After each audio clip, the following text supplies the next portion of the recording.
بسم اللہ الرحمن الرحیم نحمدہ ونصلی علی رسولہ الکریم۔ تصنیفات حضرت مسیح موعود علیہ الصلاۃ والسلام میں سے فتح اسلام آپ کی خدمت میں پیش کی جا رہی ہے۔ اس کا مختصر تعارف یہ ہے کہ روحانی خزائن کی یہ تیسری جلد ہے جو حضرت مسیح موعود علیہ السلام کی تالیفات فتح اسلام، توضیح مرام اور ازالہ اوہام ہر دو حصص پر مشتمل ہے۔ یہ تینوں تالیفات 1891 میں مطبع ریاض ہند امرتسر میں طبع ہو کر شائع ہوئی تھیں۔ یہ وہ زمانہ تھا جب کہ سارے ہندوستان میں عیسائیوں کے مضبوط تبلیغی مشن قائم ہو چکے تھے۔ مشن سکول اور کالج جگہ جگہ کھولے اور کروڑوں کی تعداد میں کتب، پمفلٹ اور اشتہارات مفت تقسیم کیے جا رہے تھے، اور ہر جگہ ربنا المسیح ربنا المسیح کی صدا بلند ہو رہی تھی، اور ہمیشہ کے لیے زندہ اور تقدس کے تخت پر بیٹھنے والا جو آخری زمانہ میں آسمان سے جلالی نزول فرما کر قوموں کی بادشاہت کرے گا، جس کے سامنے تمام قومیں اپنا سر جھکائیں گی، یسوع مسیح کو قرار دیا جا رہا تھا۔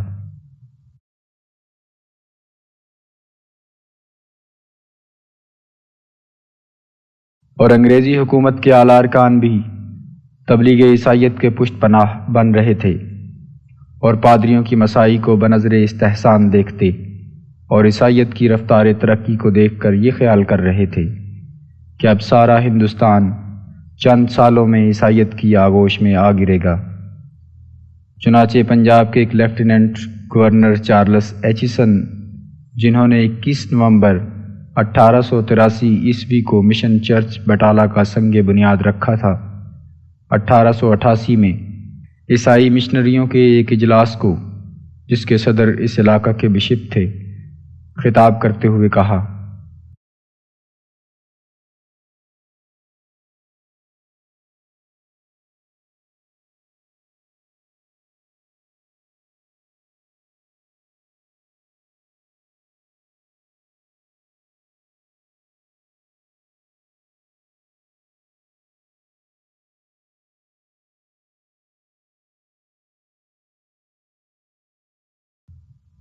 جس رفتار سے ہندوستان کی معمولی آبادی میں اضافہ ہو رہا ہے، اس سے 4-5 گنا زیادہ تیز رفتار سے عیسائیت اس ملک میں پھیل رہی ہے، اور اس وقت ہندوستانی عیسائیوں کی تعداد 10 لاکھ کے قریب پہنچ چکی ہے۔ پھر مسیحی مبلغوں کی خدمات کو سراہتے ہوئے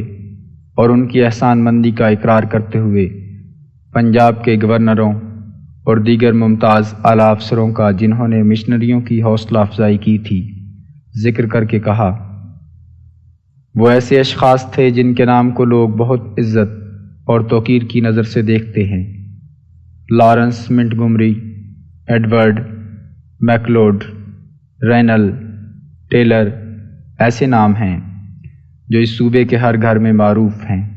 بعض اس صوبے سے باہر بھی، بعض یورپ میں بھی۔ ہمیں امید رکھنا چاہیے کہ علاقہ جاتی الحاق کے دن ختم ہو چکے ہیں، اور انگریزی سلطنت بحری اور پہاڑی علاقوں میں اپنے قدرتی حدود تک پہنچ گئی ہے، لیکن ہمارے خداوند اور اس کے مسیح کی بادشاہت کے لیے وقت اور مقام کی کوئی حد بندی نہیں۔ جہاں کہیں کوئی انسانی روح پائی جاتی ہے، وہاں خدا کی بادشاہت کا قائم کرنا ضروری تھا۔ اس کی سلطنت کے لیے مقدر ہے کہ وہ عالمگیر ہو، کیونکہ وہی نیکی اور امن کی سلطنت ہے۔ اور ملک پنجاب کو، جیسا کہ رابرٹ کلارک نے لکھا ہے، وسط ایشیا میں عیسائیت کے مشنری کام کے لیے قدرتی قرار دیا۔ دی مشنز، صفحہ 245۔ انگریز یہ خیال کرنے لگے تھے کہ سلطنت کے استحکام کے لیے ہندوستان میں عیسائیت کا پھیلانا ضروری چیز ہے۔ یہی وجہ ہے کہ پنجاب کے دوسرے lieutenant governor sir Robert Montgomery نے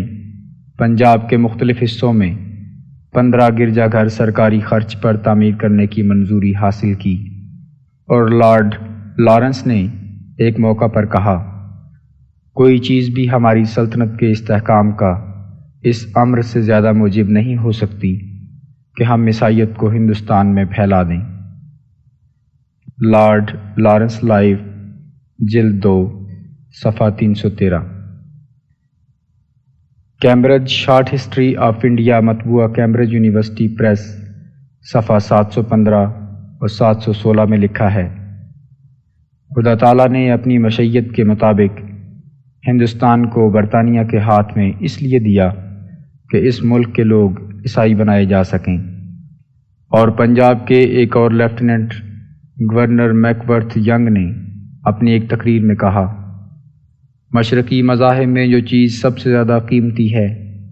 اس کو از سر نو تازہ کرنے کی کوشش اس یقین کے نتیجہ میں پیدا ہوئی ہے کہ ایک ہستی یہاں ایسی موجود ہے جو محمد صلی اللہ علیہ وسلم، بدھ، ہندو، تثلیث اور گرو نانک سے بڑی ہے۔ کیا تم الگ ایک طرف رہو گے اور اس فتح میں حصہ نہ لو گے؟ ہم جانتے ہیں کہ دنیا میں ایک ہی چیز ہے جو انسانی روح کو اطمینان بخش سکتی ہے، یعنی یسوع مسیح کے ذریعہ خدا کی محبت۔ مشنوں کے ساتھ لاپرواہی برتنا اپنے آپ کو بہت بڑا نقصان پہنچانا ہے۔ دی مشنز، صفحہ 157۔ پھر جو عیسائی ہوتے تھے انہیں اچھی اچھی ملازمتیں مل جاتی تھیں، مثلاً عبداللہ آتھم اور پادری صفدر علی ڈپٹی بن گئے۔ پادری عماد الدین کو بھی یہ عہدہ پیش کیا گیا، مگر اس نے پادری رہنا بہتر خیال کیا۔ غرض سارے پنجاب میں پادریوں کا ایک جال پھیلایا گیا۔ عیسائی مناد شہروں، قصبات اور دیہاتوں میں اعلانیہ عیسائیت کی تبلیغ کرتے۔ ہسپتالوں میں باقاعدہ مبلغ مقرر تھے۔ لیڈی ڈاکٹرز علاج کے ذریعہ عیسائیت کا اثر لوگوں کے گھروں تک پہنچاتی تھیں۔ مذہبی معتقدات کے لحاظ سے مسلمانوں کو مرتد بنانے کے لیے پادریوں کے پاس سب سے بڑا حربہ یہ تھا کہ یسوع مسیح آسمان پر زندہ موجود ہے، اور وہی ہے جو دنیا کی رستگاری اور عالم کی نجات کے لیے آخری زمانہ میں جلالی شان کے ساتھ نازل ہوگا، اور تمام انبیاء بشمول محمد صلی اللہ علیہ وسلم وفات پا چکے ہیں، اور وہ کسی کی مدد نہیں کر سکتے۔ پس زندہ کو چھوڑ کر مردوں کے پیچھے لگنا عقل مندی نہیں ہے، اور یہی عقیدہ مسیح ناصری علیہ السلام کے متعلق مسلمانوں کا تھا۔ وہ انہیں خالق طیور، محیی اموات، غیب کی باتیں بتانے والے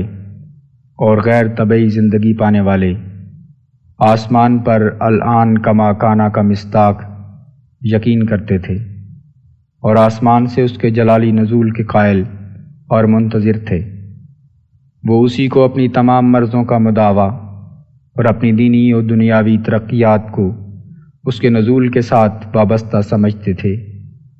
اسی وجہ سے بعض سمجھدار تعلیم یافتہ مسلمان لیڈر بھی یہ خیال کرنے لگے تھے کہ دنیا کا آئندہ مذہب عیسائیت ہوگا، اور اسلام کی نشاءت ثانیہ سے وہ کلیتاً مایوس ہو چکے تھے۔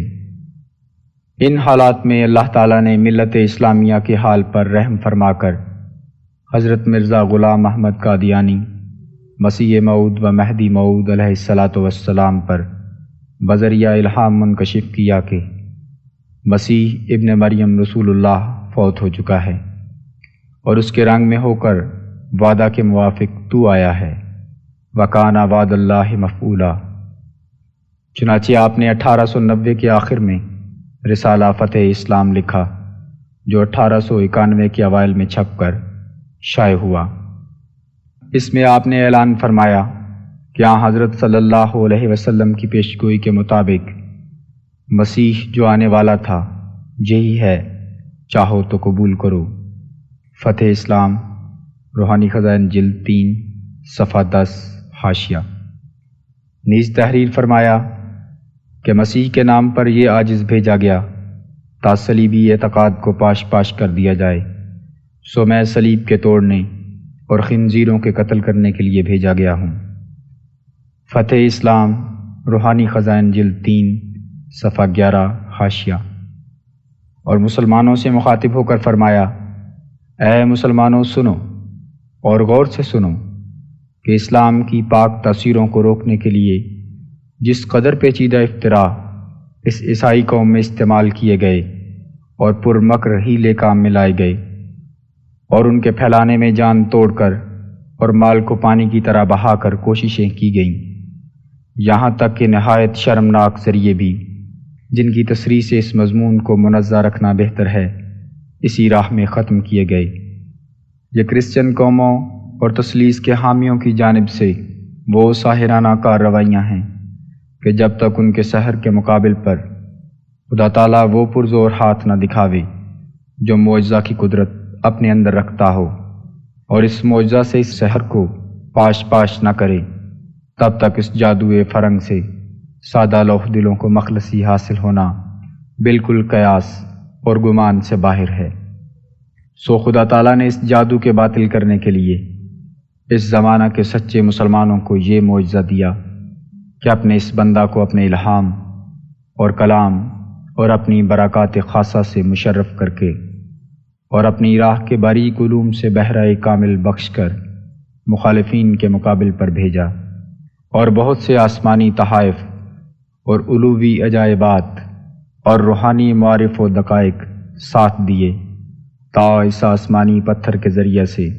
وہ موم کا بت توڑ دیا جائے جو سحر فرنگ نے تیار کیا ہے۔ سو اے مسلمانوں، اس عاجز کا ظہور ساحرانہ تاریکیوں کے اٹھانے کے لیے خدا تعالیٰ کی طرف سے ایک معجزہ ہے۔ کیا ضرور نہیں تھا کہ سحر کے مقابل پر معجزہ بھی دنیا میں آتا؟ فتح اسلام روحانی خزائن جلد 3 صفحہ 5 و 6۔ سامعین، اس کتاب کا اردو متن مکرم صاحبزادہ مرزا غلام احمد صاحب کی آواز میں اور فارسی حصہ مکرم محمود احمد طلحہ صاحب کی آواز میں آپ سماعت فرمائیں گے۔ ٹائٹل بار اول، رسالہ فتح اسلام۔ الحمدللہ والمنت کے رسالہ تالیف کردہ مجدد دوران مسیح الزمان مرزا غلام احمد رئیس قادیان موسوم بے فتح اسلام حصہ اول۔ الہامی شعر۔ کیا شک ہے ماننے میں تمہیں اس مسیح کے جس کی مماثلت کو خدا نے بتا دیا، حاذق طبیب پاتے ہیں تم سے یہی خطاب، خوبوں کو بھی تم نے مسیحا بنا دیا۔ اور خدا تعالیٰ کے تجلی خاص کی بشارت اور اس کی پیروی کی راہوں اور اس کی تائید کے طریقوں کی طرف دعوت،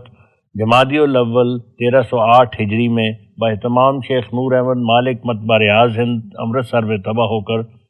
ہدایت عام و تبلیغ پیام اور اتمام حجت کی غرض سے بامر و اذن الہی شائع کیا گیا۔ قیمت فی جلد 8 آنے۔ اعلان۔ یہ کتاب فتح اسلام 700 جلدیں چھپی ہیں، ان میں سے 300 جلد محض للہ ان لوگوں کے لیے وقف کر دی ہے جو اسلامی واعظین کے گروہ میں سے یا نادار شائقین میں سے یا عیسائیوں یا ہندوؤں کے علماء میں سے ہیں۔ باقی 400 جلد ایسے لوگوں کو جو قیمت ادا کرنے کی مقدرت رکھتے ہیں فی جلد 8 آنے کی قیمت پر دی جائے گی۔ موصول ڈاک علاوہ ہے، جو شخص مفت لینے والوں میں سے ہو یعنی واعظوں یا نادار لوگوں وغیرہ کے گروہ میں سے ہو، اس پر لازم ہے کہ صرف آدھا آنے کا ٹکٹ بھیجتے ہوئے کتاب روانہ کی جائے گی۔ المولن خاکسار مرزا غلام احمد عفیان ہو اسقادیان۔ بسم اللہ الرحمن الرحیم، نحمدہ و نصلی۔ فتح اسلام اور خدا تعالیٰ کی تجلی خاص کی بشارت اور اس کی پیروی کی راہوں اور اس کی تائید کے طریقوں کی طرف دعوت۔ رب انفخ روح برکتن فی کلامی ھذا وجل افئدۃ من الناس تہوی الیہ۔ اے ناظرین، نافعکم اللہ فی الدنیا والدین۔ آج یہ عاجز ایک مدت مدید کے بعد اس الہی کارخانہ کے بارے میں جو خدا تعالیٰ نے دین اسلام کی حمایت کے لیے میرے سپرد کیا ہے، ایک ضروری مضمون کی طرف آپ لوگوں کو توجہ دلاتا ہے۔ اور میں اس مضمون میں جہاں تک خدا تعالیٰ نے اپنی طرف سے مجھے تقریر کرنے کا مادہ بخشا ہے، اس سلسلہ کی عظمت اور اس کارخانہ کی نصرت کی ضرورت آپ صاحبوں پر ظاہر کرنا چاہتا ہوں، تا وہ حق تبلیغ جو مجھ پر واجب ہے اس سے میں سبکدوش ہو جاؤں۔ بس اس مضمون کے بیان کرنے میں مجھے اس سے کچھ غرض نہیں کہ اس تحریر کا دلوں پر کیا اثر پڑے گا، صرف غرض یہ ہے کہ جو بات مجھ پر فرض ہے اور جو پیغام پہنچانا میرے پر قرضہ لازمہ کی طرح ہے، وہ جیسا کہ چاہیے مجھ سے ادا ہو جائے، خواہ لوگ اس کو بسم رضا سنیں اور خواہ کراہت اور قبض کی نظر سے دیکھیں، اور خواہ میری نسبت نیک گمان رکھیں اور یا بدظنی کو اپنے دلوں میں جگہ دیں۔ وَأُفَوِّضُ أَمْرِي إِلَى اللَّهِ وَاللَّهُ بَصِيرٌ بِالْعِبَادِ۔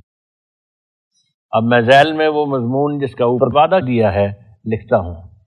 اے حق طالبو اور اسلام کے سچے محبو، آپ لوگوں پر واضح ہے کہ یہ زمانہ جس میں ہم لوگ زندگی بسر کر رہے ہیں، یہ ایک ایسا تاریک زمانہ ہے کہ کیا ایمانی اور کیا عملی جس قدر امور ہیں سب میں سخت فساد واقع ہو گیا ہے، اور ایک تیز آندھی ضلالت اور گمراہی کی ہر طرف سے چل رہی ہے۔ وہ چیز جس کو ایمان کہتے ہیں اس کی جگہ چند لفظوں نے لے لی ہے جن کا محض زبان سے اقرار کیا جاتا ہے، اور وہ امور جن کا نام اعمال صالحہ ہے ان کا مصداق چند رسوم یا اسراف اور ریاکاری کے کام سمجھے گئے ہیں، اور جو حقیقی نیکی ہے اس سے بکلی بے خبری ہے۔ اس زمانہ کا فلسفہ اور طبیعی بھی روحانی صلاحیت کا سخت مخالف پڑا ہے، اس کے جذبات اس کے جاننے والوں پر نہایت بد اثر کرنے والے اور ظلمت کی طرف کھینچنے والے ثابت ہوتے ہیں۔ وہ زہریلے مواد کو حرکت دیتے اور سوئے ہوئے شیطان کو جگا دیتے ہیں۔ ان علوم میں دخل رکھنے والے دینی امور میں اکثر ایسی بدعقیدگی پیدا کر لیتے ہیں کہ خدا تعالیٰ کے مقرر کردہ اصولوں اور صوم و صلات وغیرہ کے عبادت کے طریقوں کو تحقیر اور استہزاء کی نظر سے دیکھنے لگتے ہیں۔ ان کے دلوں میں خدا تعالیٰ کے وجود کی بھی کچھ وقت اور عظمت نہیں، بلکہ اکثر ان میں سے الحاد کے رنگ سے رنگین اور دہریت کے رگ و ریشہ سے پر اور مسلمانوں کی اولاد کہلا کر پھر دشمن دین ہیں۔ جو لوگ کالجوں میں پڑھتے ہیں اکثر ایسا ہی ہوتا ہے کہ ہنوز وہ اپنے علوم ضروریہ کی تحصیل سے فارغ نہیں ہوتے کہ دین اور دین کی ہمدردی سے پہلے ہی فارغ اور مستعفی ہو چکتے ہیں۔ یہ میں نے صرف ایک شاخ کا ذکر کیا ہے جو حال کے زمانہ میں ضلالت کے پھلوں سے لدی ہوئی ہے، مگر اس کے سوا صدہا اور شاخیں بھی ہیں جو اس سے کم نہیں۔ عام طور پر دیکھا جاتا ہے کہ دنیا سے امانت اور دیانت ایسی اٹھ گئی ہے کہ گویا بکلی مفقود ہو گئی ہے۔ دنیا کمانے کے لیے مکر اور فریب حد سے زیادہ بڑھ گئے ہیں۔ جو شخص سب سے زیادہ شریر ہو وہی سب سے زیادہ لائق سمجھا جاتا ہے۔ طرح طرح کی ناراستی، بددیانتی، حرام کاری، دغا بازی، دروغ گوئی اور نہایت درجہ کی روبہ بازی اور لالچ سے بھرے ہوئے منصوبے اور بدذاتی سے بھری ہوئی خصلتیں پھیلتی جاتی ہیں، اور نہایت بے رحمی سے ملے ہوئے کینے اور جھگڑے ترقی پر ہیں، اور جذبات بہیمیہ اور سبیہ کا ایک طوفان اٹھا ہوا ہے۔ اور جس قدر لوگ ان علوم اور قوانین مروجہ میں چست و چالاک ہوتے جاتے ہیں، اسی قدر نیک گوہری اور نیک کرداری کی طبی خصلتیں اور حیا اور شرم اور خدا ترسی اور دیانت کی فطرتی خاصیتیں ان میں کم ہوتی جاتی ہیں۔ عیسائیوں کی تعلیم بھی سچائی اور ایمانداری کے اڑانے کے لیے کئی قسم کی سرنگیں تیار کر رہی ہے، اور عیسائی لوگ اسلام کے مٹا دینے کے لیے جھوٹ اور بناوٹ کی تمام باریک باتوں کو نہایت درجہ کی جانکاری سے پیدا کر کے ہر ایک راہزنی کے موقع اور محل پر کام میں لا رہے ہیں، اور بہکانے کے نئے نئے نسخے اور گمراہ کرنے کی جدید جدید صورتیں تراشی جاتی ہیں، اور اس انسان کامل کی سخت توہین کر رہے ہیں جو تمام مقدسوں کا فخر اور تمام مقربوں کا سرتاج اور تمام بزرگ رسولوں کا سردار تھا۔ یہاں تک کہ ناٹک کے تماشاؤں میں نہایت شیطنت کے ساتھ اسلام اور ہادی پاک اسلام کی برے برے پیرایوں میں تصویریں دکھلائی جاتی ہیں اور سوانگ نکالے جاتے ہیں، اور ایسی افترائی تہمتیں تھیٹر کے ذریعے سے پھیلائی جاتی ہیں جن میں اسلام اور نبی پاک کی عزت کو خاک میں ملا دینے کے لیے پوری حرام زدگی خرچ کی گئی ہے۔ اب اے مسلمانوں سنو اور غور سے سنو کہ اسلام کی پاک تاثیروں کے روکنے کے لیے جس قدر پیچیدہ افطراء اس عیسائی قوم میں استعمال کیے گئے اور پرمکر ہیلے کام میں لائے گئے، اور ان کے پھیلانے میں جان توڑ کر اور مال کو پانی کی طرح بہا کر کوششیں کی گئیں، یہاں تک کہ نہایت شرمناک ذریعے بھی جن کی تصریح سے اس مضمون کو منظر رکھنا بہتر ہے، اسی راہ میں ختم کیے گئے۔ یہ کرسچن قوموں اور تثلیث کے حامیوں کی جانب سے وہ ساحرانہ کاروائیاں ہیں کہ جب تک ان کے اس سحر کے مقابل پر خدا تعالیٰ وہ پرزور ہاتھ نہ دکھاوے جو معجزہ کی قدرت اپنے اندر رکھتا ہو اور اس معجزہ سے اس طلسم سحر کو پاش پاش نہ کرے، تب تک اس جادو فرنگ سے سادہ دلوں کو مخلصی حاصل ہونا بالکل قیاس اور گمان سے باہر ہے۔ تو خدا تعالیٰ نے اس جادو کے باطل کرنے کے لیے اس زمانہ کے سچے مسلمانوں کو یہ معجزہ دیا کہ اپنے اس بندہ کو اپنے الہام اور کلام اور اپنی برکات خاصہ سے مشرف کر کے اور اپنی راہ کے باریک علوم سے بہرہ کامل بخش کر مخالفین کے مقابل پر بھیجا، اور بہت سے آسمانی تحائف اور علوی عجائبات اور روحانی معارف و دقائق ساتھ دیے، اس آسمانی پتھر کے ذریعے سے وہ موم کا بت توڑ دیا جائے جو سحر فرنگ نے تیار کیا ہے۔ تو اے مسلمانوں، اس عاجز کا ظہور ساحرانہ تاریکیوں کے اٹھانے کے لیے خدا تعالیٰ کی طرف سے ایک معجزہ ہے۔ کیا ضرور نہیں تھا کہ سحر کے مقابل پر معجزہ بھی دنیا میں آتا؟ کیا تمہاری نظروں میں یہ بات عجیب اور انہونی ہے کہ خدا تعالیٰ نہایت درجہ کے مکروں کے مقابلہ پر جو سحر کی حقیقت تک پہنچ گئے ہیں، ایک ایسی حقانی چمکار دکھاوے جو معجزہ کا اثر رکھتی ہے؟ اے دانشمندو، تم اس سے تعجب مت کرو کہ خدا تعالیٰ نے اس ضرورت کے وقت میں اور اس گہری تاریکی کے دنوں میں ایک آسمانی روشنی نازل کی اور ایک بندہ کو مصلحت عام کے لیے خاص کر کے بغرض الہی کلمہ اسلام و اشاعت نور حضرت خیر الانام اور تائید مسلمانوں کے لیے، اور نیز ان کی اندرونی حالت کے صاف کرنے کے ارادہ سے دنیا میں بھیجا۔ تعجب تو اس بات میں ہوتا کہ وہ خدا جو حامی دین اسلام ہے، جس نے وعدہ کیا تھا کہ میں ہمیشہ تعلیم قرآنی کا نگہبان رہوں گا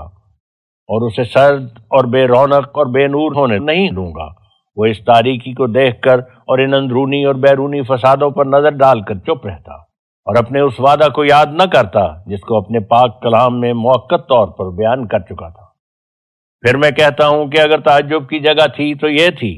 کہ اس پاک رسول کی یہ صاف اور کھلی کھلی پیش گوئی خطا جاتی جس میں فرمایا گیا تھا کہ ہر ایک صدی کے سر پر خدا تعالیٰ ایک ایسے بندہ کو پیدا کرتا رہے گا کہ جو اس کے دین کی تجدید کرے گا۔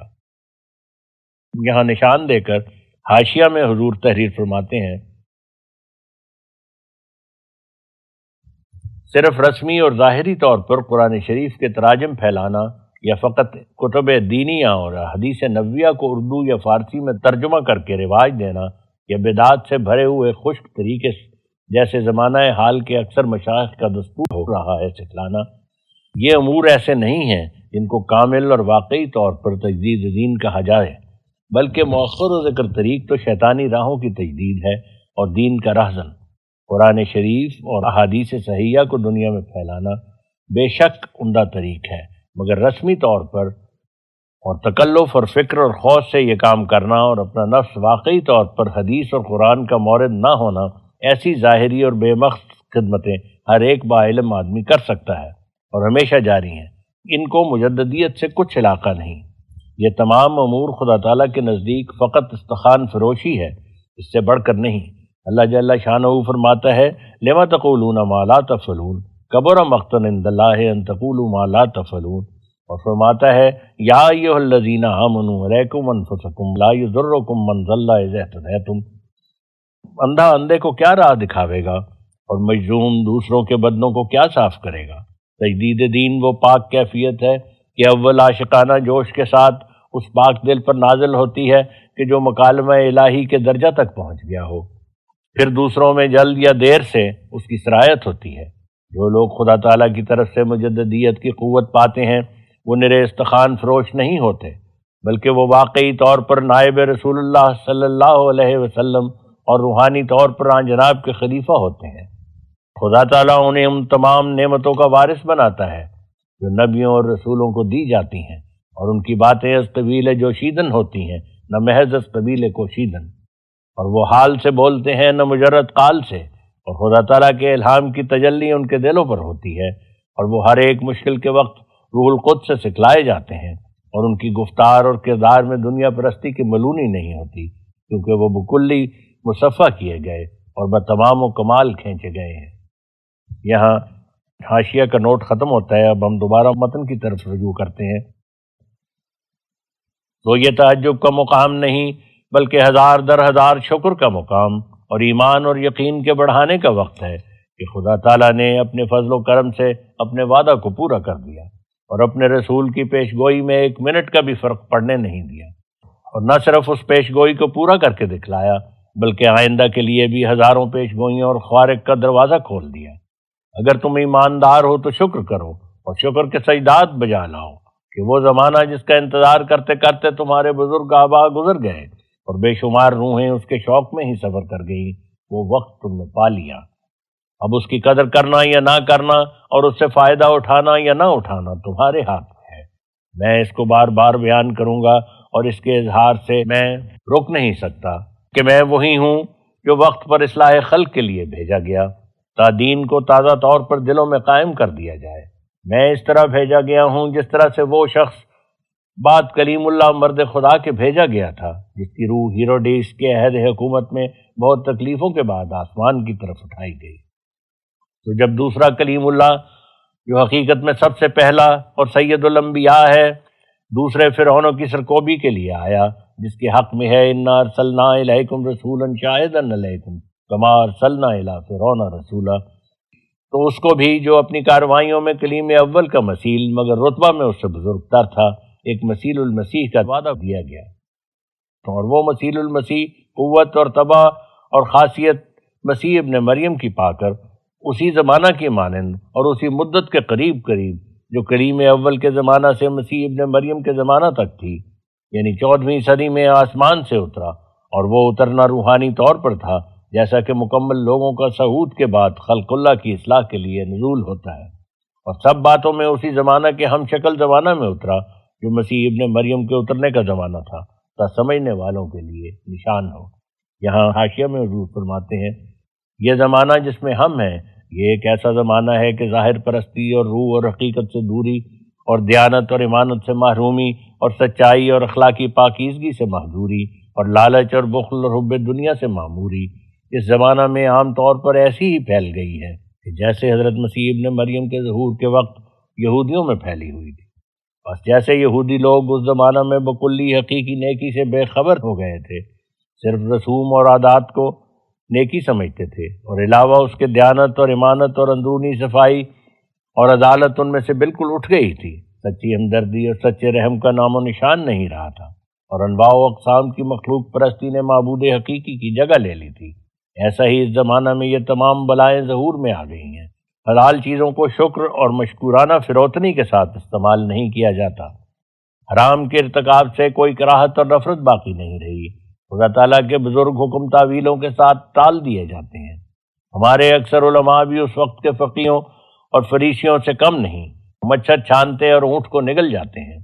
آسمان کی بادشاہت لوگوں کے آگے بند کرتے ہیں، نہ تو آپ اس میں جاتے ہیں اور نہ جانے والوں کو جانے دیتے ہیں۔ لمبی چوڑی نمازیں پڑھتے ہیں مگر دل میں اس معبود حقیقی کی محبت اور عظمت نہیں۔ ممبروں پر بیٹھ کر بڑی رقت آمیز واز کرتے ہیں مگر ان کے اندرونی کام اور ہی ہیں۔ عجیب ہیں ان کی آنکھیں کے باوجود ان کے دلوں کی سرکشی اور مفسدانہ ارادوں کے رونے کا بہت ملکہ رکھتی ہیں، اور عجیب ہیں ان کی زبانیں کے باوجود سخت بیگانہ ہونے دلوں کے آشنائی کا دم بھرتی ہیں۔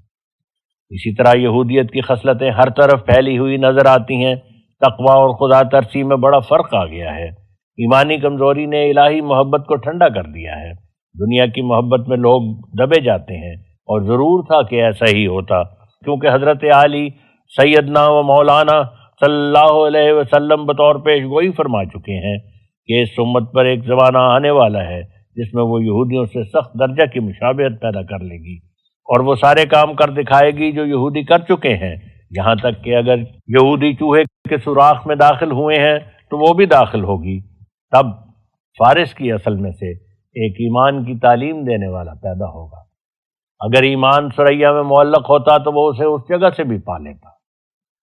یہ پیش گوئی حضرت صلی اللہ علیہ وسلم کی ہے جس کی حقیقت الہام الہی نے اس عاجز پر کھول دی اور تشریح سے اس کی کیفیت ظاہر کر دی، اور مجھ پر خدا تعالیٰ نے اپنے الہام کے ذریعے سے کھول دیا کہ حضرت مسیح ابن مریم بھی در حقیقت ایک ایمان کی تعلیم دینے والا تھا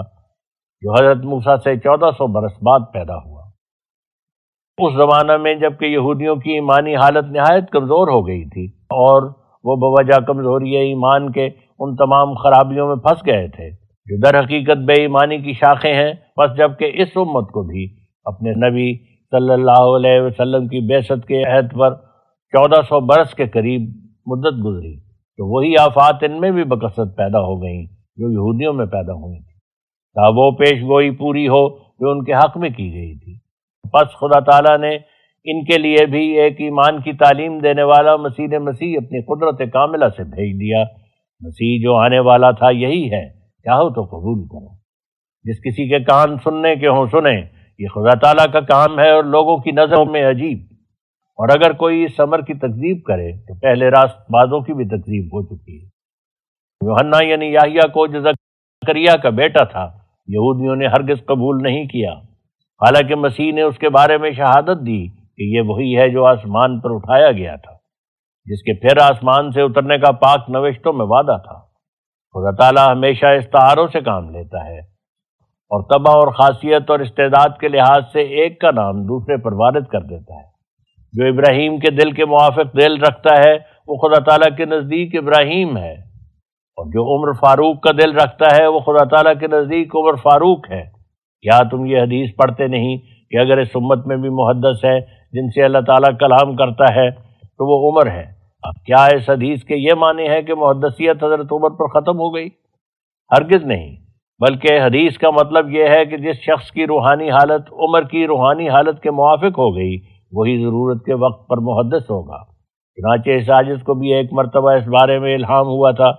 فی کا مادۃ فاروقیہ، تو اس عاجز کو اور بزرگوں کی فطرتی مشابہت سے علاوہ جس کی تفصیل براہین احمدیہ میں ببست تمام مندرج ہے، حضرت مسیح کی فطرت سے ایک خاص مشابہت ہے، اور اسی فطرتی مشابہت کی وجہ سے مسیح کے نام پر یہ عاجز بھیجا گیا تا صلیبی اعتقاد کو پاش پاش کر دیا جائے۔ سو میں صلیب کے توڑنے اور خنزیروں کے قتل کرنے کے لیے بھیجا گیا ہوں۔ میں آسمان سے اترا ہوں ان پاک فرشتوں کے ساتھ جو میرے دائیں بائیں تھے، جن کو میرا خدا جو میرے ساتھ ہے میرے کام کے پورا کرنے کے لیے ہر ایک مستعد دل میں داخل کرے گا، بلکہ کر رہا ہے۔ اور اگر میں چپ بھی رہوں اور میری قلم لکھنے سے رکی بھی رہے، تب بھی وہ فرشتے جو میرے ساتھ اترے ہیں اپنا کام بند نہیں کر سکتے، اور ان کے ہاتھ میں بڑی بڑی گرزیں ہیں جو صلیب توڑنے اور مخلوق پرستی کی ہیکل کچلنے کے لیے دیے گئے ہیں۔ شاید کوئی بے خبر اس حیرت میں پڑے کہ فرشتوں کا اترنا کیا معنی رکھتا ہے، تو واضح ہو کہ عادت اللہ اسی طرح پر جاری ہے کہ جب کوئی رسول یا نبی یا محدث اصلاح خلق اللہ کے لیے آسمان سے اترتا ہے تو ضرور اس کے ساتھ اور اس کے ہم رکاب ایسے فرشتے اترا کرتے ہیں کہ جو مستعد دلوں میں ہدایت ڈالتے ہیں اور نیکی کی رغبت دلاتے ہیں اور برابر اترتے رہتے ہیں جب تک کفر و ضلالت کی ظلمت دور ہو کر ایمان اور راست بازی کی صبح صادق نمودار ہو، جیسا کہ اللہ جل شانہ فرماتا ہے، تنزل الملائکۃ والروح فیہا بإذن ربہم من کل امر سلام ہی حتی مطلع الفجر۔ تو ملائکہ اور روح القدس کا تنزل یعنی آسمان سے اترنا اسی وقت ہوتا ہے جب ایک عظیم الشان آدمی خلعت خلافت پہن کر اور کلام الہی سے شرف پا کر زمین پر نزول فرماتا ہے۔ روح القدس خاص طور پر اس خلیفہ کو ملتی ہے، اور جو اس کے ساتھ ملائکہ ہیں وہ تمام دنیا کے مستعد دلوں پر نازل کیے جاتے ہیں۔ تب دنیا میں جہاں جہاں جوہر قابل پائے جاتے ہیں سب پر اس نور کا پرتو پڑتا ہے، اور تمام عالم میں ایک نورانیت پھیل جاتی ہے، اور فرشتوں کی پاک تاثیر سے خود بخود دلوں میں نیک خیال پیدا ہونے لگتے ہیں، اور توحید پیاری معلوم ہونے لگتی ہے، اور سیدھے دلوں میں راست پسندی اور حق جوئی کی ایک روح پھونک دی جاتی ہے، اور کمزوروں کو طاقت عطا کی جاتی ہے، اور ہر طرف ایسی ہوا چلنی شروع ہو جاتی ہے کہ جو اس مسئلے کے مدعا اور مقصد کو مدد دیتی ہے۔ ایک پوشیدہ ہاتھ کی تحریک سے خود بخود لوگ صلاحیت کی طرف کھسکتے چلے آتے ہیں، اور قوموں میں ایک جنبش سی شروع ہو جاتی ہے۔ تب ناسمجھ لوگ گمان کرتے ہیں کہ دنیا کے خیالات نے خود بخود راستی کی طرف پلٹا کھایا ہے، لیکن در حقیقت یہ کام ان فرشتوں کا ہوتا ہے کہ جو خلیفۃ اللہ کے ساتھ آسمان سے اترتے ہیں اور حق کے قبول کرنے اور سمجھنے کے لیے غیر معمولی طاقتیں بخشتے ہیں، سوئے ہوئے لوگوں کو جگا دیتے ہیں اور مستوں کو ہوشیار کرتے ہیں،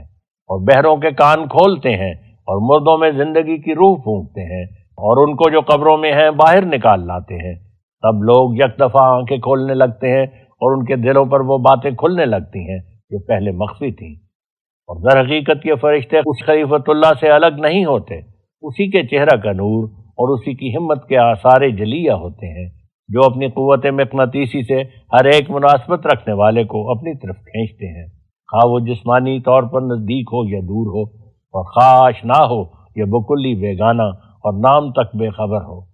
غرض اس زمانہ میں جو کچھ نیکی کی طرف حرکتیں ہوتی ہیں اور راستی کے قبول کرنے کے لیے جوش پیدا ہوتے ہیں، خواہ وہ جوش ایشیائی لوگوں میں پیدا ہوں یا یورپ کے باشندوں میں یا امریکہ کے رہنے والوں میں، وہ در حقیقت انہی فرشتوں کی تحریک سے جو اس خلیفۃ اللہ کے ساتھ اترتے ہیں ظہور پذیر ہوتے ہیں۔ یہ الہی قانون ہے جس میں کبھی تبدیلی نہیں پاؤ گے، اور بہت صاف اور صریح الفہم ہے، اور تمہاری بدقسمتی ہے اگر تم اس پر غور نہ کرو، کیونکہ یہ عاجز راستی اور سچائی کے ساتھ خدا تعالیٰ کی طرف سے آیا ہے، اس لیے تم صداقت کے نشان ہر یک طرف سے پاؤ گے۔ وہ وقت دور نہیں بلکہ بہت قریب ہے کہ جب تم فرشتوں کی فوجیں آسمان سے اترتی اور ایشیا اور یورپ اور امریکہ کے دلوں پر نازل ہوتی دیکھو گے۔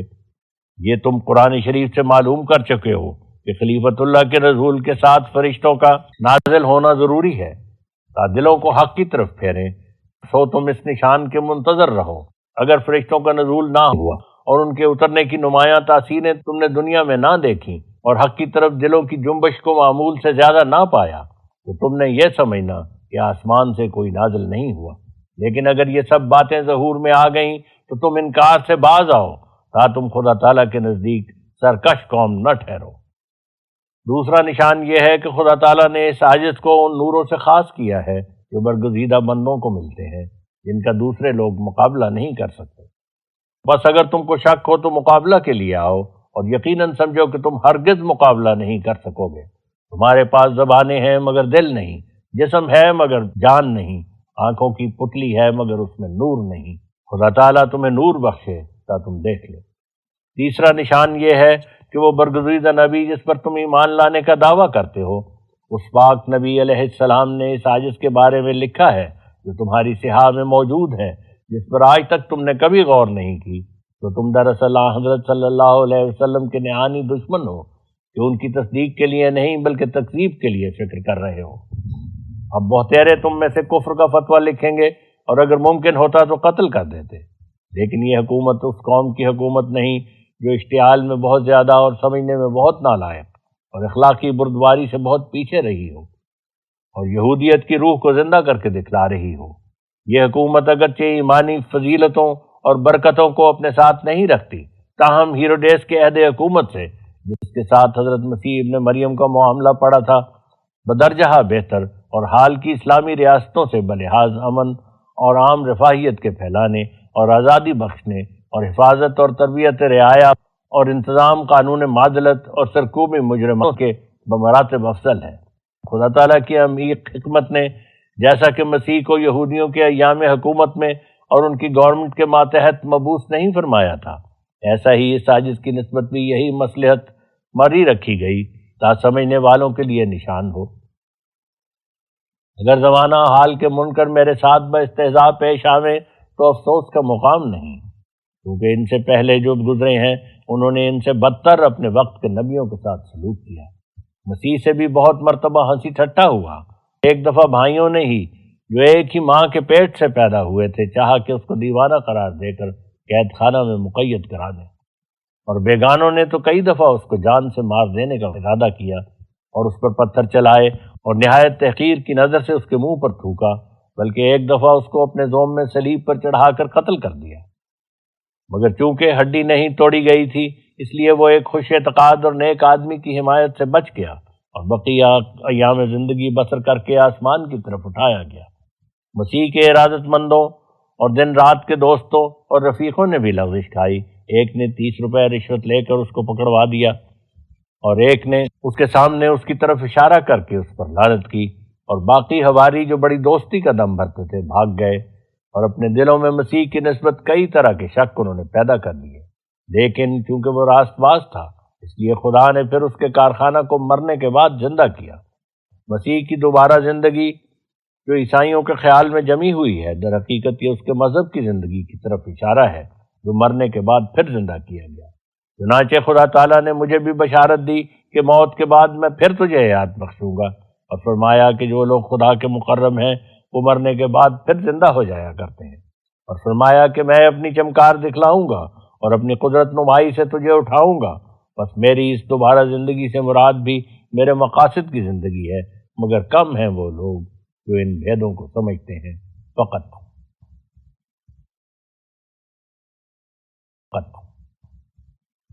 یہاں حاشیے کا مضمون ختم ہوتا ہے اور اب ہم دوبارہ متن کی طرف رجوع کرتے ہیں۔ متن میں حضور فرماتے ہیں، بس ہر ایک کو چاہیے کہ اس سے انکار کرنے میں جلدی نہ کرے، تا خدا تعالیٰ سے لڑنے والا نہ ٹھہرے۔ دنیا کے لوگ جو تاریخ، خیال اور اپنے پرانے تصورات پر جمے ہوئے ہیں وہ اس کو قبول نہیں کریں گے، مگر عنقریب وہ زمانہ آنے والا ہے جو ان کی غلطی ان پر ظاہر کر دے گا۔ دنیا میں ایک نذیر آیا پر دنیا نے اس کو قبول نہیں کیا، لیکن خدا اسے قبول کرے گا اور بڑے زور آور حملوں سے اس کی سچائی ظاہر کر دے گا۔ یہ انسان کی بات نہیں، خدا تعالیٰ کا الہام اور رب جلیل کا کلام ہے، اور میں یقین رکھتا ہوں کہ ان حملوں کے دن نزدیک ہیں، مگر یہ حملے تیغ و تبر سے نہیں ہوں گے اور تلواروں اور بندوقوں کی حاجت نہیں پڑے گی، بلکہ روحانی اسلحہ کے ساتھ خدا تعالیٰ کی مدد اترے گی اور یہودیوں سے سخت لڑائی ہوگی۔ وہ کون ہیں؟ اس زمانہ کے ظاہر پرست لوگ جنہوں نے بالاتفاق یہودیوں کے قدم پر قدم رکھا ہے۔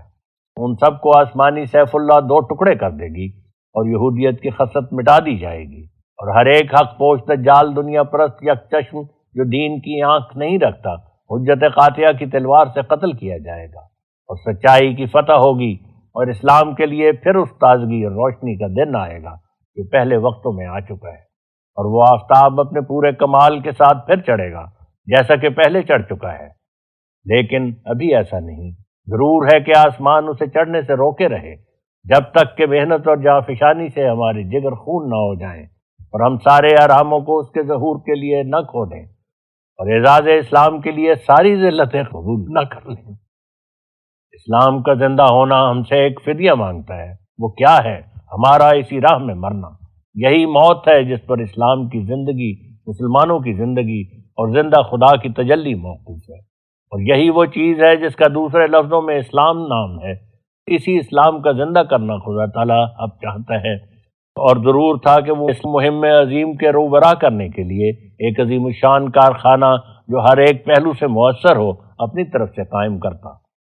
تو اس حکیم و قدیر نے اس عاجز کو اصلاح خلائق کے لیے بھیج کر ایسا ہی کیا، اور دنیا کو حق اور راستی کی طرف کھینچنے کے لیے کئی شاخوں پر امر تائید حق اور اشاعت اسلام کو منقسم کر دیا۔ چنانچہ من جملہ ان شاخوں کے ایک شاخ تالیف و تصنیف کا سلسلہ ہے جس کا اہتمام اس عاجز کے سپرد کیا گیا، اور وہ معارف و دقائق سکھلائے گئے جو انسان کی طاقت سے نہیں بلکہ صرف خدا تعالیٰ کی طاقت سے معلوم ہو سکتے ہیں،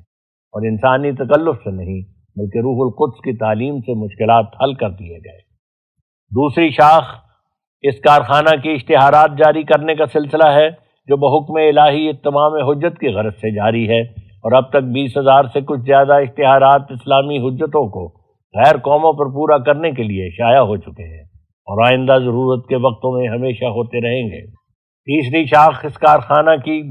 واردین اور سازین اور حق کی تلاش کے لیے سفر کرنے والے اور دیگر اغراض متفرقہ سے آنے والے ہیں،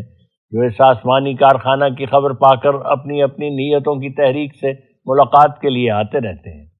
یہ شاخ بھی برابر نشو و نما میں ہے، اگرچہ بعض دنوں میں کچھ کم، مگر بعض دنوں میں نہایت سرگرمی سے اس کا سلسلہ شروع ہو جاتا ہے۔ چنانچہ ان 7 برسوں میں 60,000 سے کچھ زیادہ مہمان آئے ہوں گے، اور جس قدر ان میں سے مستعد لوگوں کو تقریری ذریعوں سے روحانی فائدہ پہنچایا گیا اور ان کے مشکلات حل کر دیے گئے اور ان کی کمزوری کو دور کر دیا گیا، اس کا علم خدا تعالیٰ کو ہے۔ مگر اس میں کچھ شک نہیں کہ یہ زبانی تقریریں جو سائلین کے سوالات کے جواب میں کی گئیں یا کی جاتی ہیں، یا اپنی طرف سے محل اور موقع کے مناسب کچھ بیان کیا جاتا ہے، یہ طریق بعض صورتوں میں تالیفات کی نسبت نہایت مفید اور مؤثر اور جلد تر دلوں میں بیٹھنے والا ثابت ہوا ہے۔ یہی وجہ ہے کہ تمام نبی اس طریق کو مرہوس رکھتے رہے ہیں، اور بجز خدا تعالیٰ کے کلام کے جو خاص طور پر بلکہ قلم بند ہو کر شائع کیا گیا، باقی جس قدر مقالات انبیاء ہیں وہ اپنے اپنے محل پر تقریروں کی طرح پھیلتے رہے ہیں۔ عام قاعدہ نبیوں کا یہی تھا کہ ایک محل شناس لیکچرار کی طرح ضرورتوں کے وقتوں میں مختلف مجالس اور محافل میں ان کے حال کے مطابق روح سے قوت پا کر تقریریں کرتے تھے، مگر نہ اس زمانہ کے متکلموں کی طرح کہ جن کو اپنی تقریر سے فقط اپنا علمی سرمایہ دکھلانا منظور ہوتا ہے۔ یا یہ غرض ہوتی ہے کہ اپنی جھوٹی منطق اور سوفسطائی حجتوں سے کسی سادہ لوح کو اپنے پیچ میں لاویں اور پھر اپنے سے زیادہ جہنم کے لائق کریں؟ بلکہ انبیاء نہایت سادگی سے کلام کرتے اور جو اپنے دل سے ابلتا تھا وہ دوسروں کے دلوں میں ڈالتے تھے۔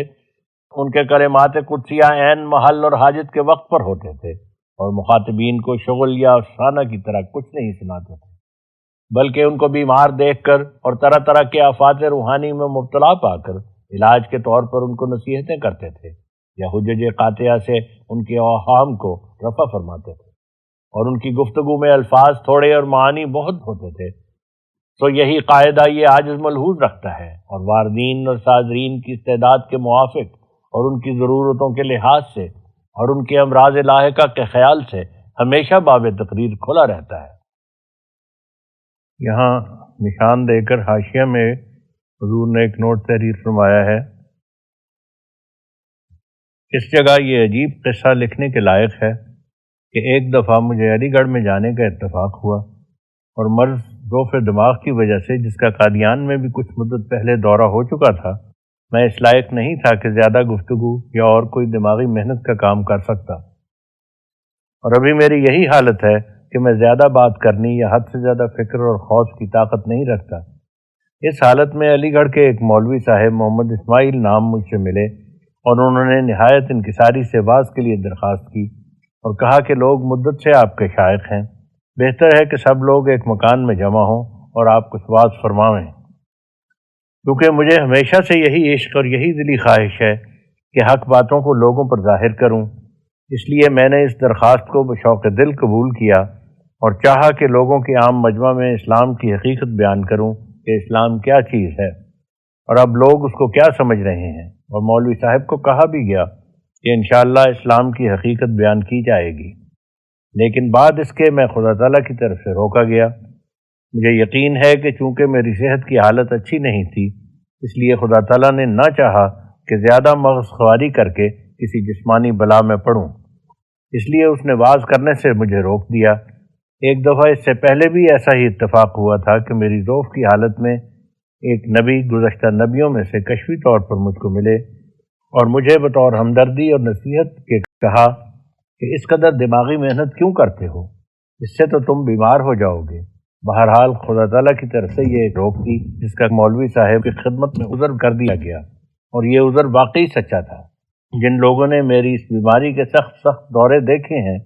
اور کثرت گفتگو یا خوض و فکر کے بعد بہت جلد اس بیماری کا برانگیختہ ہونا بچشم خود مشاہدہ کیا ہے، وہ اگرچہ بباعث ناواقفیت میرے الہامات پر یقین نہ رکھتے ہوں، لیکن ان کو اس بات پر بکلی یقین ہوگا کہ مجھے فی الواقع یہی مرض لاحق حال ہے۔ ڈاکٹر محمد حسین خان صاحب، جو لاہور کے آنریری مجسٹریٹ بھی ہیں اور اب تک میرا علاج کرتے ہیں، ان کی طرف سے ہمیشہ یہی تاکید ہے کہ دماغی محنتوں سے تا قیام مرض بچنا چاہیے، اور ڈاکٹر صاحب موصوف میری اس حالت کے شاہد اول ہیں، اور میرے اکثر دوست جیسے اخویم مولوی حکیم نور الدین صاحب طبیب ریاست جموں، جو ہمیشہ میری ہمدردی میں بدل و جان و مال مشغول ہیں، اور منشی عبدالحق صاحب اکاؤنٹنٹ، جو خاص لاہور میں سکونت اور تعلق ملازمت رکھتے ہیں، جنہوں نے میری اس بیماری کے دنوں میں خدمت کا وہ حق ادا کیا اس کا بیان میری طاقت سے باہر ہے۔ یہ سب میرے مخلص میری اس حالت کے گواہ ہیں، مگر افسوس کہ باوجود ہے کہ ہر ایک مومن حسن ظن کے لیے معمور ہے،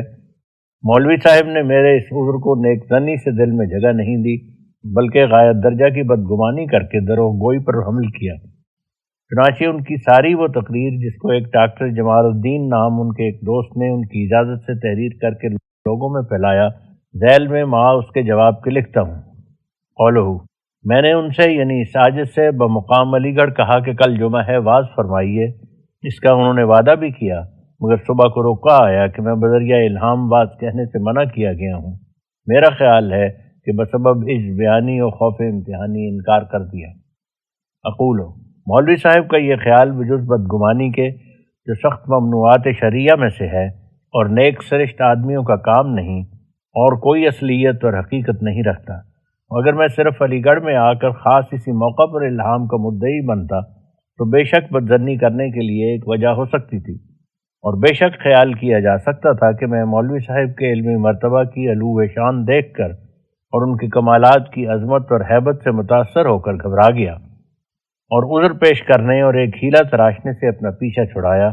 لیکن میں تو اس دعوی الہام کو علی گڑھ کے سفر سے 6-7 سال پہلے تمام ملک میں شائع کر چکا ہوں، اور براہین احمدیہ کے اکثر مقامات اس سے پر ہیں۔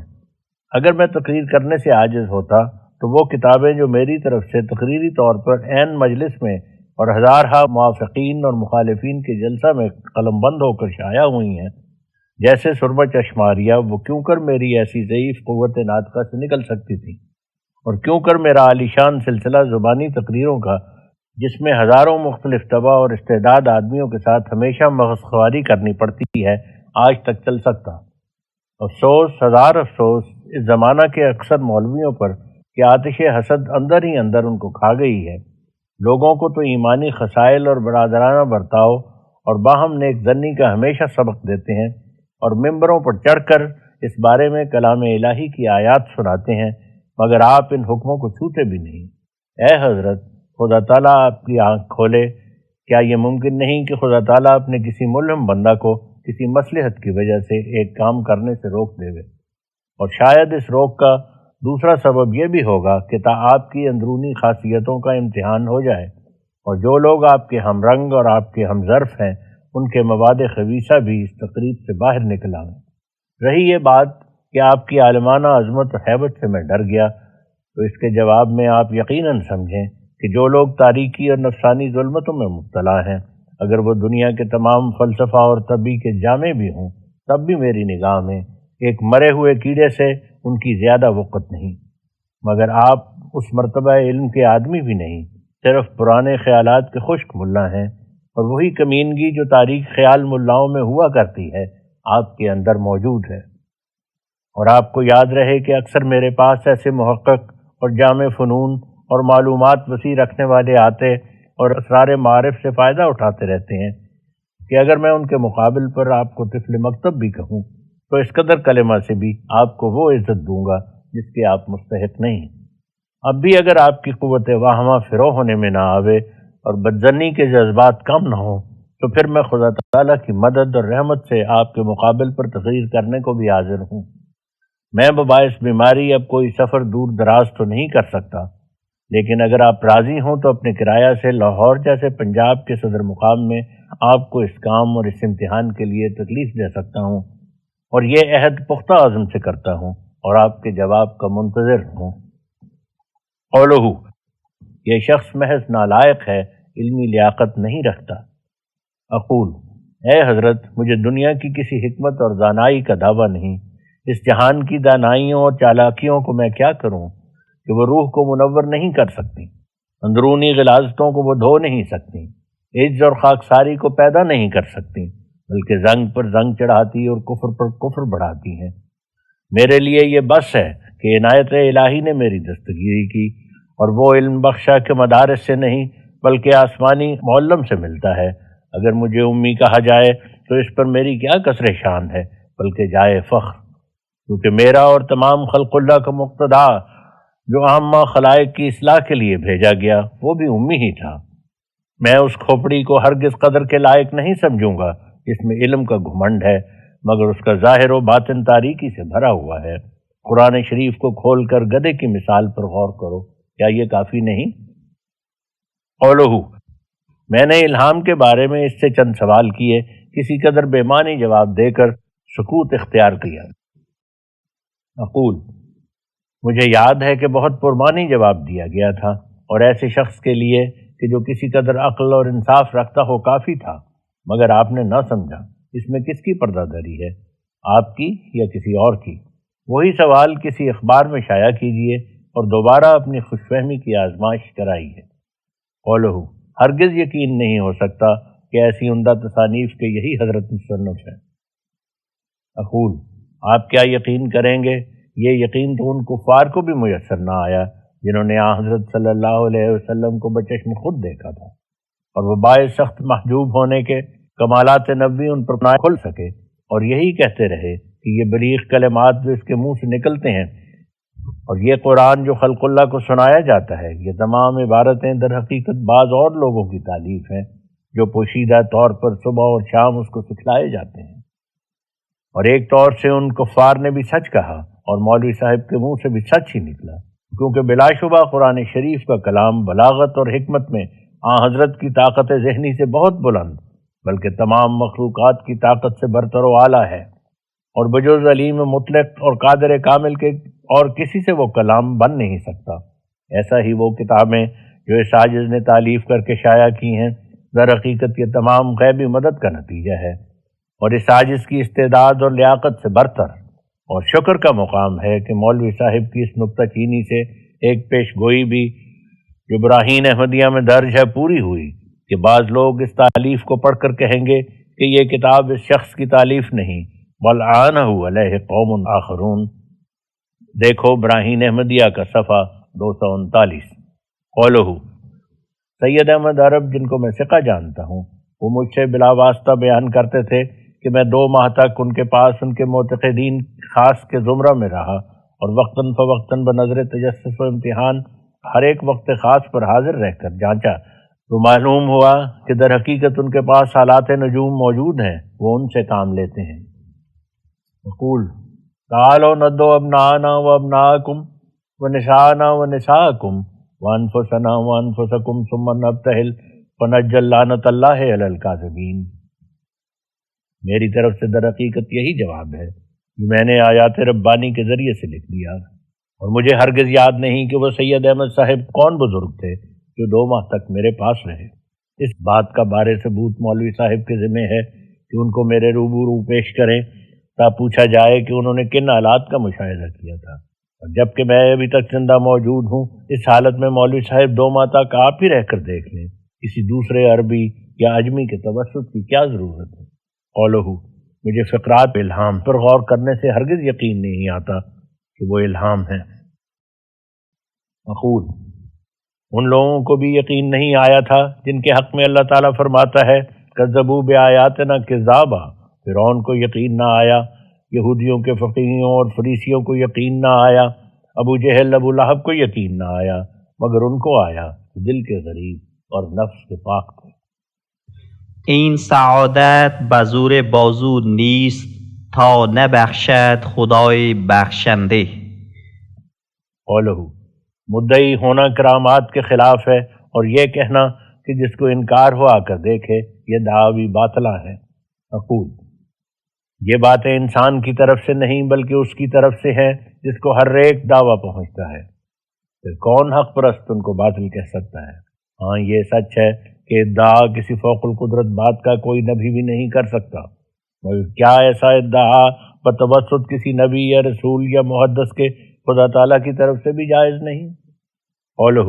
میں ملاقات کرنے سے بالکل بے عقیدہ ہو گیا ہوں، میری رائے میں جو معاہد ان سے ملاقات کرے گا ان کا معتقد نہ رہے گا، نماز ان کی اخیر وقت ہوتی ہے، جماعت کے پابند نہیں۔ مقول، مولوی صاحب کی بے عقیدگی کی تو مجھے پرواہ نہیں، مگر ان کے جھوٹ اور افتراء اور غایت درجہ کی بدظنیوں پر سخت تعجب ہے۔ اے خداوند کریم، اس امت پر رحم کر جس کے رہنما اور ہادی اور سرپرست ایسے ایسے مولوی سمجھے گئے ہیں۔ اب ناظرین اس اعتراض پر بھی غور کریں جو بخل اور حسد کے جوش سے مولوی صاحب کے منہ سے نکلا۔ ظاہر ہے کہ یہ عاجز صرف چند روز تک مسافرانہ طور پر علی گڑھ میں ٹھہرا تھا، اور جو کچھ مسافروں کے لیے شریعت اسلام نے رخصتیں عطا کی ہیں اور ان سے دائمی طور پر انحراف کرنا ایک الحاد کا طریق قرار دیا ہے، ان سب امور کی رعایت میرے لیے ایک ضروری امر تھا، تو میں نے وہی کیا جو کرنا چاہیے تھا، اور میں اس سے انکار نہیں کر سکتا کہ میں نے اس چند روزہ اقامت کی حالت میں بعض دفعہ مسنون طور پر 2 نمازوں کو جمع کر لیا ہے، اور کبھی ظہر کے اخیر وقت پر ظہر اور عصر دونوں نمازوں کو اکٹھی کر کے پڑھا ہے، مگر حضرات موحدین تو کبھی کبھی گھر میں بھی نمازوں کو جمع کر کے پڑھ لیتے ہیں، اور بلا سفرن و مطرن پر عمل درآمد رہتا ہے۔ میں اس سے بھی انکار نہیں کر سکتا کہ میں نے ان چند دنوں میں مسجدوں میں حاضر ہونے کا بکلی التزام نہیں کیا، مگر باوجود اپنی علالت طبع اور سفر کی حالت کے بکلی ترک بھی نہیں کیا۔ چنانچہ مولوی صاحب کو معلوم ہوگا کہ ان کے پیچھے بھی جمعہ کی نماز پڑھی تھی، جس کے ادا ہو جانے میں مجھے شک پڑ گیا ہے۔ یہ سچ اور بالکل سچ ہے کہ میں ہمیشہ اپنے سفر کے دنوں میں مسجدوں میں حاضر ہونے سے کراہت ہی کرتا ہوں، مگر معاذ اللہ اس کی وجہ کسل یا استخفاف احکام الہی نہیں، بلکہ اصل وجہ یہ ہے کہ اس زمانہ میں ہمارے ملک کی اکثر مساجد کا حال نہایت ابتر اور قابل افسوس ہو رہا ہے۔ اگر ان مسجدوں میں جا کر آپ امامت کا ارادہ کیا جائے تو وہ جو امامت کا منصب رکھتے ہیں از بس ناراض اور نیلے پیلے ہو جاتے ہیں، اور اگر ان کا اقتداء کیا جائے تو نماز کے ادا ہو جانے میں مجھے شبہ ہے، کیونکہ اعلانیہ طور پر ثابت ہوتا ہے کہ انہوں نے امامت کا ایک پیشہ اختیار کر رکھا ہے، اور وہ 5 وقت جا کر نماز نہیں پڑھتے، بلکہ ایک دکان ہے کہ ان وقتوں میں جا کر کھولتے ہیں، اور اسی دکان پر ان کا اور ان کے عیال کا گزارا ہے۔ چنانچہ اس پیشہ کے عزل و نصب کی حالت میں مقدمات تک نوبت پہنچتی ہے، اور مولوی صاحبان امامت کی ڈگری کرانے کے لیے اپیل در اپیل کرتے پھرتے ہیں۔ بس یہ امامت نہیں، یہ حرام خوری کا ایک مکروہ طریق ہے۔ کیا آپ بھی ایسے نفسانی پیچ میں پھنسے ہوئے نہیں؟ پھر کیوں کر کوئی شخص دیکھ بھال کر اپنا ایمان ضائع کرے؟ مساجد میں منافقین کا جمع ہونا جو حدیث نبویہ میں آخری زمانہ کے حالات میں بیان کیا گیا ہے، وہ پیش گوئی انہی ملا صاحبوں سے متعلق ہے جو محراب میں کھڑے ہو کر زبان سے قرآن شریف پڑھتے اور دل میں روٹیاں گنتے ہیں، اور میں نہیں جانتا کہ ظہر اور عصر یا مغرب اور عشاء کو سفر کی حالت میں جمع کرنا کب سے منع ہو گیا، اور کس نے تاخیر کی حرمت کا فتویٰ دیا۔ یہ عجیب بات ہے کہ آپ کے نزدیک اپنے بھائی مردہ کا گوشت کھانا تو حلال ہے، مگر سفر کی حالت میں ظہر اور عصر کو ایک جگہ پڑھنا قطعاً حرام۔ اتقوا اللہ ایھا الموحدون وان الموت قریب واللہ یعلم ما تکتمون۔ یہاں حاشیہ کا نوٹ ختم ہوتا ہے، ہم متن کی طرف رجوع کرتے ہیں۔ حضور تحریر فرماتے ہیں کیونکہ برائی کو نشانہ کے طور پر دیکھ کر اس کے روکنے کے لیے نسائے ضروریہ کی تیر اندازی کرنا اور بگڑے ہوئے اخلاق کو ایسے اس کی طرح پا کر جو اپنے محل سے ٹل گیا ہو اپنی حقیقی صورت اور محل پر لانا، جیسے یہ علاج بیمار کے روبرو ہونے کی حالت میں متصور ہے اور کسی حالت میں کما حق ممکن نہیں۔ یہی وجہ ہے کہ خدا تعالیٰ نے چندی ہزار نبی اور رسول بھیجے اور ان کی شرف صحبت میں مشرف ہونے کا حکم دیا، تا ہر ایک زمانہ کے لوگ چشمدید نمونوں کو پا کر اور ان کے وجود کو مجسم کلام الہی مشاہدہ کر کے ان کی اقتداء کے لیے کوشش کریں۔ اگر صحبت صالحین میں رہنا واجبات دین میں سے نہ ہوتا تو خدا تعالیٰ اپنے کلام کو بغیر بھیجنے رسولوں اور نبیوں کے اور طور پر بھی نازل کر سکتا تھا، یا صرف ابتدائی زمانہ میں ہی رسالت کے امر کو محدود رکھتا اور آئندہ ہمیشہ کے لیے سلسلہ نبوت اور رسالت اور وحی کا منقطع کر دیتا، لیکن خدا تعالیٰ کی عمیق حکمت اور دانائی نے ہرگز ایسا منظور نہیں رکھا، اور ضرورت کے وقتوں میں یعنی جب کبھی محبت الہی اور خدا پرستی اور تقوی طہارت وغیرہ امور واجبہ میں فرق آتا رہا ہے، مقدس لوگ خدا تعالیٰ سے وحی پا کر نمونہ کے طور پر دنیا میں آتے رہے ہیں، اور یہ دونوں قضیے باہم لازم ملزوم ہیں کہ اگر خدا تعالیٰ کو ہمیشہ کے لیے اصلاح خلائق کی طرف توجہ ہے تو یہ بھی نہایت ضروری ہے کہ ایسے لوگ بھی ہمیشہ کے لیے آتے رہیں کہ جن کو خدا تعالیٰ نے اپنی خاص توجہ سے بینائی بخشی ہو اور اپنی مرضیات کی راہ پر ثابت قدم کیا ہو۔ بلا شبہ یہ بات یقینی اور امور مسلمہ میں سے ہے کہ یہ مہم عظیم اصلاح خلائق کی صرف کاغذوں کے گھوڑے دوڑانے سے روبرا نہیں ہو سکتی، اس کے لیے اسی راہ پر قدم مارنا ضروری ہے جس پر قدیم سے خدا تعالیٰ کے پاک نبی مارتے رہے ہیں، اور اسلام نے اپنا قدم رکھتے ہی اس مؤثر طریق کو ایسی مضبوطی اور استحکام سے رواج دیا ہے کہ اس کی نظیر دوسرے مذہبوں میں ہرگز نہیں پائی جاتی۔ کون اس جماعت کثیر کا دوسری جگہ وجود دکھلا سکتا ہے جو تعداد میں 10,000 سے بھی زیادہ بڑھ گئی تھی، اور کمال اعتقاد اور انکسار اور جانفشانی اور پوری محویت سے سچائی کے حاصل کرنے اور راستی کے سیکھنے کے لیے آستانہ نبوی پر دن رات پڑی رہتی تھی۔ بے شک حضرت موسیٰ کو بھی ایک جماعت ملی تھی، مگر وہ کیسی اور کس قدر سرکش اور متمرد اور روحانی صحبت اور صدق قدم سے دور اور محجور رہنے والی تھی، اس بات کو بائبل کے پڑھنے والے اور یہودیوں کی تاریخ پر نظر ڈالنے والے خوب جانتے ہیں۔ مگر حضرت صلی اللہ علیہ وسلم کی جماعت نے اپنے رسول مقبول کی راہ میں ایسا اتحاد اور ایسی روحانی یگانگت پیدا کر لی تھی کہ اسلامی اخوت کی روح سے سچ میں جزو واحد کی طرح ہو گئی تھی، اور ان کے روزانہ بتاؤ اور زندگی اور ظاہر و باطن میں انوار نبوت ایسے رچ گئے تھے کہ گویا وہ سب حضرت صلی اللہ علیہ وسلم کی عکسی تصویریں تھے۔ تو یہ بھاری معجزہ اندرونی تبدیلی کا جس کے ذریعے سے فحش بت پرستی کرنے والے کامل خدا پرستی تک پہنچ گئے اور ہر دم دنیا میں غرق رہنے والے محبوب حقیقی سے ایسا تعلق پکڑ گئے کہ اس کی راہ میں پانی کی طرح اپنے خونوں کو بہا دیا۔ یہ دراصل ایک صادق اور کامل نبی کی صحبت میں مخلصانہ قدم سے عمر بسر کرنے کا نتیجہ تھا، تو اسی بنا پر یہ عاجز اس سلسلہ کے قائم رکھنے کے لیے معمور کیا گیا ہے اور چاہتا ہے کہ صحبت میں رہنے والوں کا سلسلہ اور بھی زیادہ وسعت سے بڑھا دیا جائے اور ایسے لوگ دن رات صحبت میں رہیں کہ جو ایمان اور محبت اور یقین کے بڑھانے کے لیے شوق رکھتے ہوں اور ان پر وہ انوار ظاہر ہوں کہ جو اس عاجز پر ظاہر کیے گئے ہیں اور وہ ذوق ان کو عطا ہو جو اس عاجز کو عطا کیا گیا ہے، تا اسلام کی روشنی عام طور پر دنیا میں پھیل جائے اور حقارت اور ذلت کا سیاہ داغ مسلمانوں کی پیشانی سے دھویا جائے۔ اسی کی بشارت دے کر خداوند خدا نے مجھے بھیجا اور کہا کہ بخرام کے وقت تو نزدیک رسید، وپائے محمدیاں بر منار بلند تر محکم افتاد۔ چوتھی شاخ اس کارخانہ کی وہ مکتوبات ہیں جو حق کے طالبوں یا مخالفوں کی طرف لکھے جاتے ہیں۔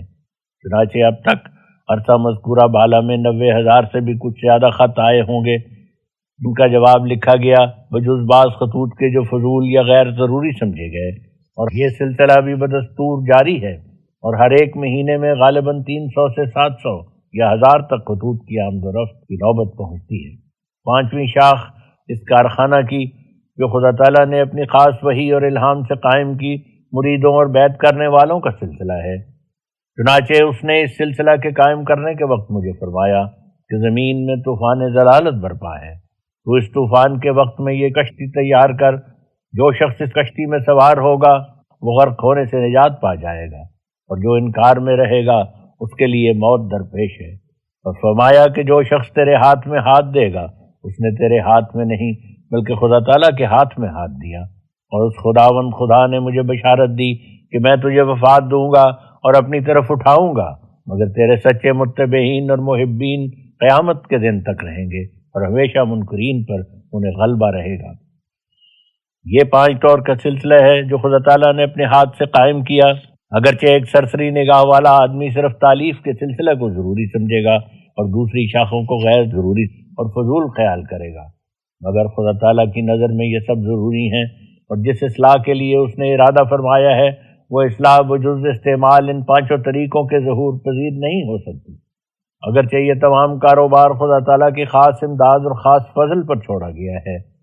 اور اس کے انجام پہنچانے کے لیے وہی کافی اور اسی کے مبشرانہ وعدے اطمینان بخش ہیں، لیکن اسی کے حکم اور تحریک سے مسلمانوں کو امداد کی طرف توجہ دلائی جاتی ہے، جیسا کہ خدا تعالیٰ کے تمام نبی جو گزر چکے ہیں مشکلات پیش آمدہ کے وقت پر توجہ دلاتے رہے ہیں۔ تو اسی توجہ دہی کی غرض سے کہتا ہوں کہ یہ بات ظاہر ہے کہ ان پنجگانہ شاخوں کے احسن طریق اور وسیع طور پر جاری رہنے کے لیے جس قدر مسلمانوں کی جمہوری امداد درکار ہے۔ مثلاً ایک تالیف کے ہی سلسلہ کو غور کر کے دیکھو کہ اگر ہم پوری اشاعت کی غرض سے اس خدمت کو اپنے ذمہ لیں تو اس کی تکمیل کے لیے کیا کچھ مالی وسائل کی ہمیں ضرورت پڑے گی، کیونکہ اگر در حقیقت تکمیل اشاعت ہی ہماری غرض ہے تو ہمارا مدعا یہ ہونا چاہیے کہ ہماری دینی تالیفات جو جواہرات تحقیق اور تدقیق سے پر اور حق کے طالبوں کو راہ راست پر کھینچنے والی ہیں، جلدی سے اور نیز کثرت سے ایسے لوگوں کو پہنچ جائیں جو بری تعلیموں سے متاثر ہو کر مہلک بیماریوں میں گرفتار یا قریب موت کے پہنچ گئے ہیں۔ اور ہر وقت یہ امر ہماری مد نظر رہنا چاہیے کہ جس ملک کی موجودہ حالت ضلالت کے سم قاتل سے نہایت خطرہ میں پڑ گئی ہو، بلا توقف ہماری کتابیں اس ملک میں پھیل جائیں اور ہر ایک متلاشی حق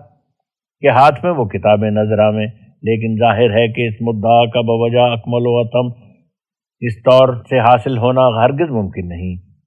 کہ ہم ہمیشہ یہی امر پیش نہاد خاطر رکھیں کہ ہماری کتابیں فروخت کے ذریعے سے شائع ہوتی رہیں، اور محض فروخت کے طور پر کتابوں کو شائع کرنا اور نفسانی ملونی کی وجہ سے دین کو دنیا میں گھسیڑ دینا نہایت نکما اور قابل اعتراض طریق ہے، جس کی شامت کی وجہ سے نہ ہم جلدی سے اپنی کتابیں دنیا میں پھیلا سکتے ہیں اور نہ کثرت سے وہ کتابیں لوگوں کو دے سکتے ہیں۔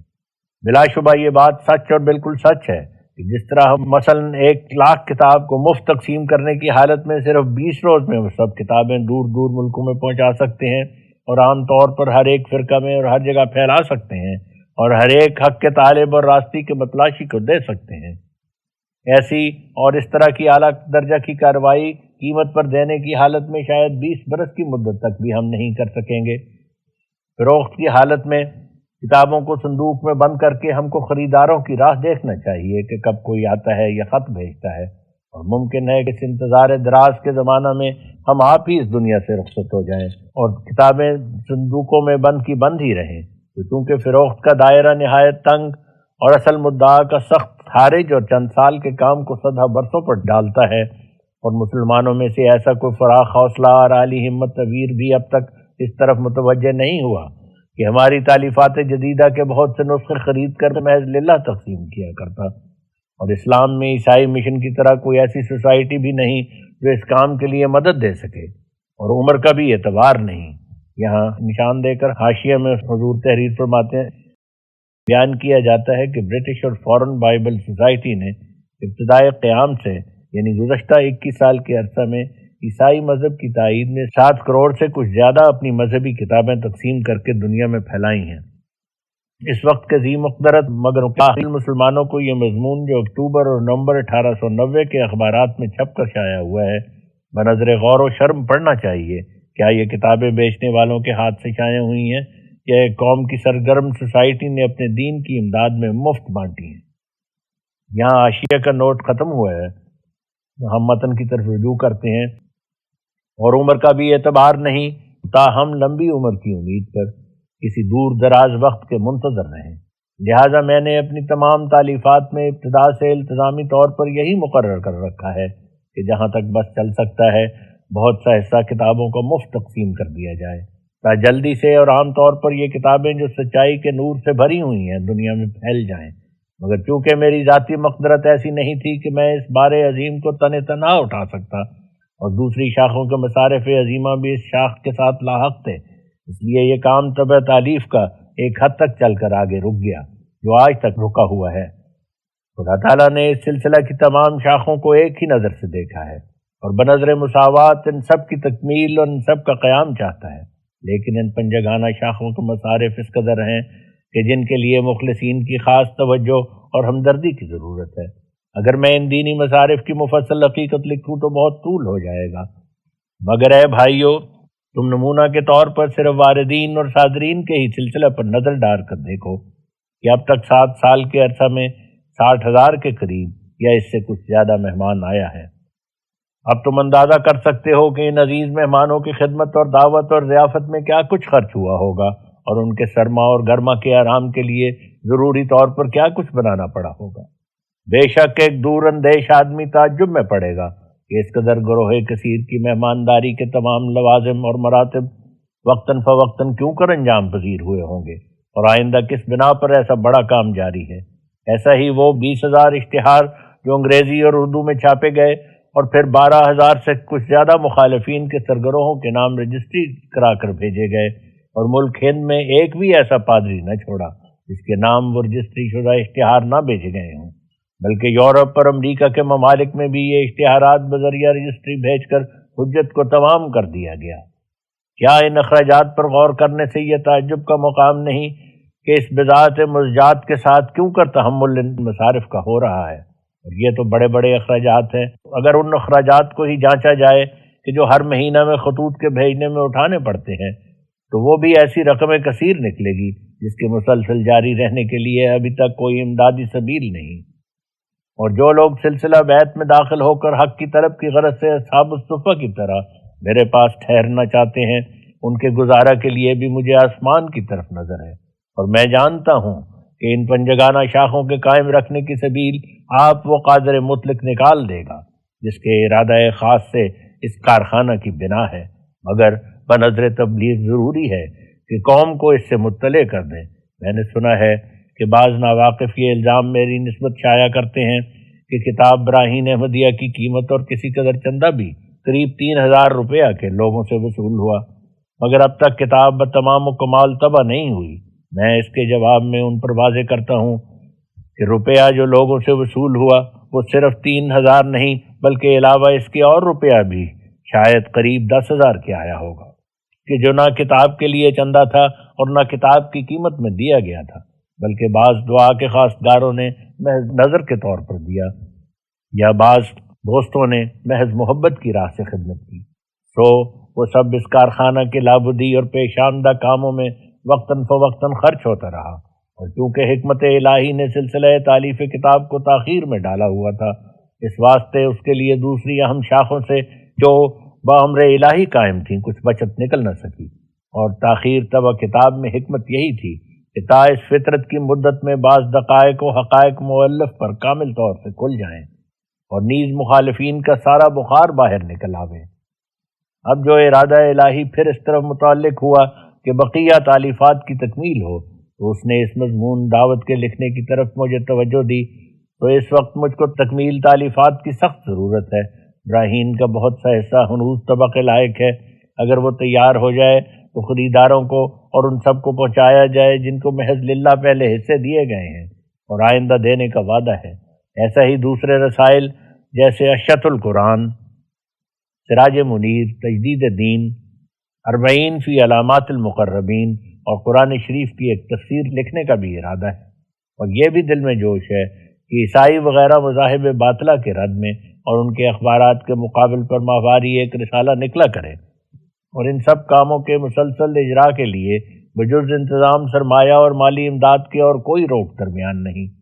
اگر ہم کو یہ میسر آ جائے کہ ایک مطبع ہمارا ہو اور ایک کاپی نویس ہمیشہ کے لیے ہمارے پاس رہے اور تمام ضروری مصارف کی وجوہ ہمیں حاصل ہوں، یعنی جو کچھ کاغذات اور چھپوائی اور کاپی نویسوں کی تنخواہ میں خرچ ہوتا ہے وہ سارے اخراجات وقتاً فوقتاً بہم پہنچتے رہیں، تو ان 5 شاخوں میں سے اس ایک شاخ کی پورے طور پر نشو و نما پانے کا کافی انتظام ہو جائے گا۔ اے ملک ہند، کیا تجھ میں کوئی ایسا باہمت امیر نہیں کہ اگر اور نہیں تو فقط اسی شاخ کے اخراجات کا متحمل ہو سکے؟ اگر 5 مومن ذی مقدرت اس وقت کو پہچان لیں تو ان 5 شاخوں کا اہتمام اپنے اپنے ذمہ لے سکتے ہیں۔ اے خداوند خدا، تو آپ ان دلوں کو جگا۔ اسلام پر ابھی ایسی مفلسی طاری نہیں ہوئی، تنگ دلی ہے، ایسی تنگ دستی نہیں، اور وہ لوگ جو کامل استطاعت نہیں رکھتے وہ بھی اس طور پر اس کارخانہ کی مدد کر سکتے ہیں جو اپنی اپنی طاقت مالی کے موافق ماہواری امداد کے طور پر عہد پختہ کے ساتھ کچھ رقوم نظر اس کارخانہ کی کیا کریں۔ کسل اور سرد مہری اور بدظنی سے کبھی دین کو فائدہ نہیں پہنچتا۔ بدظنی ویران کرنے والی گھروں کی اور تفرقہ میں ڈالنے والی دلوں کی ہے۔ دیکھو جنہوں نے انبیاء کا وقت پایا انہوں نے دین کی اشاعت کے لیے کیسی کیسی جانفشانیاں کی۔ جیسے ایک مالدار نے دین کی راہ میں اپنا پیارا مال حاضر کیا، ایسا ہی ایک فقیر دریوزہ گر نے اپنی مرغوب ٹکڑوں کی بھری ہوئی زنبیل پیش کر دی، اور ایسا ہی کیے گئے جب تک کہ خدا تعالیٰ کی طرف سے فتح کا وقت آ گیا۔ مسلمان بننا آسان نہیں، مومن کا لقب پانا سہل نہیں۔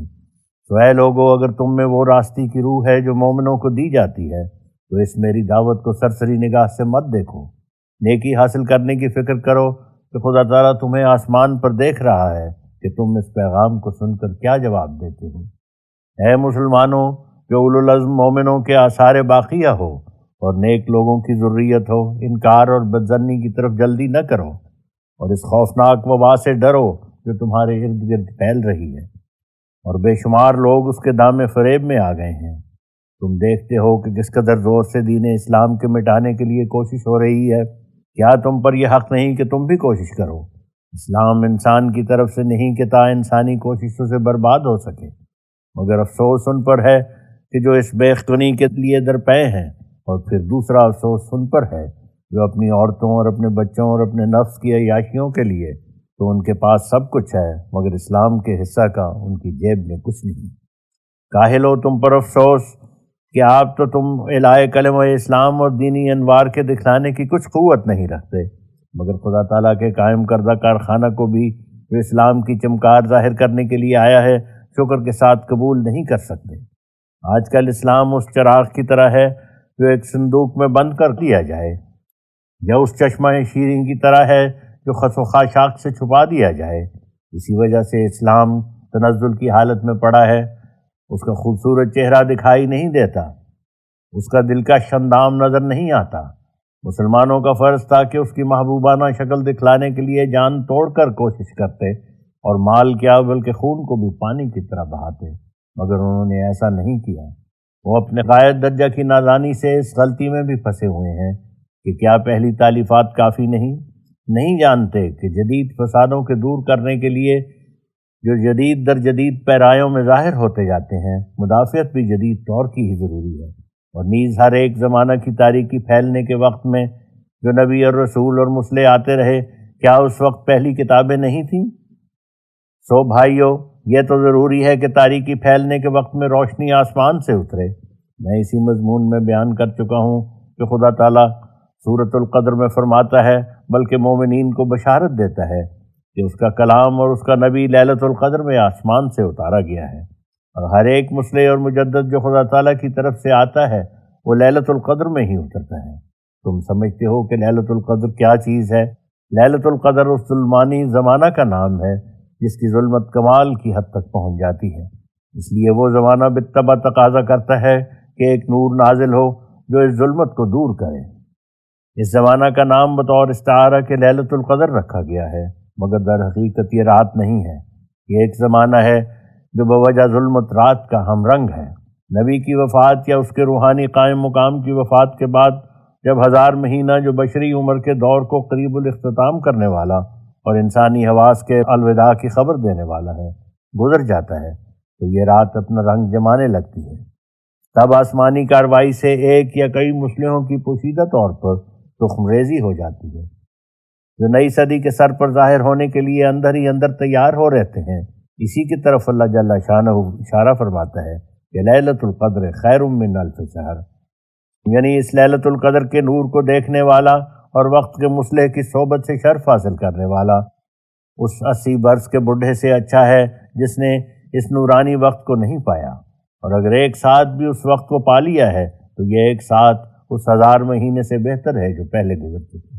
کیوں بہتر ہے؟ اس لیے کہ اس لیلۃ القدر میں خدا تعالیٰ کے فرشتے اور روح القدس اس مصلح کے ساتھ رب جلیل کے اذن سے آسمان سے اترتے ہیں، نہ عبث طور پر، بلکہ اس لیے کہ تا مستعد دلوں پر نازل ہوں اور سلامتی کی راہیں کھولیں۔ تو وہ تمام راہوں کے کھولنے اور تمام پردوں کے اٹھانے میں مشغول رہتے ہیں، یہاں تک کہ ظلمت غفلت دور ہو کر صبح ہدایت نمودار ہو جاتی ہے۔ اب اے مسلمانوں، غور سے ان آیات کو پڑھو کہ کس قدر خدا تعالیٰ اس زمانہ کی تعریف بیان فرماتا ہے جس میں ضرورت کے وقت پر کوئی مصلح دنیا میں بھیجتا ہے۔ کیا تم ایسے زمانہ کا قدر نہیں کرو گے؟ کیا تم خدا تعالیٰ کے فرمودوں کو بنظر استہزاء دیکھو گے؟ سو اے اسلام کے ذی مقدرت لوگو، دیکھو میں یہ پیغام آپ لوگوں تک پہنچا دیتا ہوں کہ آپ لوگوں کو اس اصلاحی کارخانہ کی جو خدا تعالیٰ کی طرف سے نکلا ہے اپنے سارے دل اور ساری توجہ اور سارے اخلاص سے مدد کرنی چاہیے، اور اس کے سارے پہلوؤں کو بنظر عزت دیکھ کر بہت جلد حق خدمت ادا کرنا چاہیے۔ جو شخص اپنی حیثیت کے موافق کچھ ماہواری دینا چاہتا ہے وہ اس کو حق واجب اور دین لازم کی طرح سمجھ کر خود بخود ماہوار اپنی فکر سے ادا کرے، اور اس فریضہ کو خالصتاً للہ نظر مقرر کر کے اس کے ادا میں تخلف یا سہل انگاری کو روا نہ رکھے۔ اور جو شخص یکمشت امداد کے طور پر دینا چاہتا ہے وہ اسی طرح ادا کرے، لیکن یاد رہے کہ اصل مدعا جس پر اس سلسلہ کے بلا انقطاع چلنے کی امید ہے وہ یہی انتظام ہے کہ سچے خیر خواہ دین کے اپنی بذات اور اپنی بساط کے لحاظ سے ایسی سہل رقمیں ماہواری کے طور پر ادا کرنا اپنے نفس پر ایک حتمی وعدہ ٹھہرا لیں، جن کو بشرط نہ پیش آنے کسی اتفاقی معنی کے بآسانی ادا کر سکیں۔ ہاں، جس کو اللہ جل شانہ توفیق اور انشراح صدر بخشے وہ علاوہ اس ماہواری چندہ کے اپنی وسعت ہمت اور اندازہ مقدرت کے موافق یکمشت کے طور پر بھی مدد کر سکتا ہے۔ اور تم اے میرے عزیزو، میرے پیارو، میرے درخت وجود کی سرسبز شاخو، جو خدا تعالیٰ کی رحمت سے جو تم پر ہے، میرے سلسلہ بیت میں داخل ہو اور اپنی زندگی، اپنا آرام، اپنا مال اس راہ میں فدا کر رہے ہو۔ اگرچہ میں جانتا ہوں کہ میں جو کچھ کہوں تم اسے قبول کرنا اپنی سعادت سمجھو گے، اور جہاں تک تمہاری طاقت ہے دریغ نہیں کرو گے، لیکن میں اس خدمت کے لیے معین طور پر اپنی زبان سے تم پر کچھ فرض نہیں کر سکتا، تاکہ تمہاری خدمتیں نہ میرے کہنے کی مجبوری سے بلکہ اپنی خوشی سے ہوں۔ میرا دوست کون ہے اور میرا عزیز کون ہے؟ وہی جو مجھے پہچانتا ہے۔ مجھے کون پہچانتا ہے؟ صرف وہی جو مجھ پر یقین رکھتا ہے کہ میں بھیجا گیا ہوں اور مجھے اس طرح قبول کرتا ہے جس طرح وہ لوگ قبول کیے جاتے ہیں جو بھیجے گئے ہیں۔ دنیا مجھے قبول نہیں کر سکتی کیونکہ میں دنیا میں سے نہیں ہوں، مگر جن کی فطرت کو اس عالم کا حصہ دیا گیا ہے وہ مجھے قبول کرتے ہیں اور کریں گے۔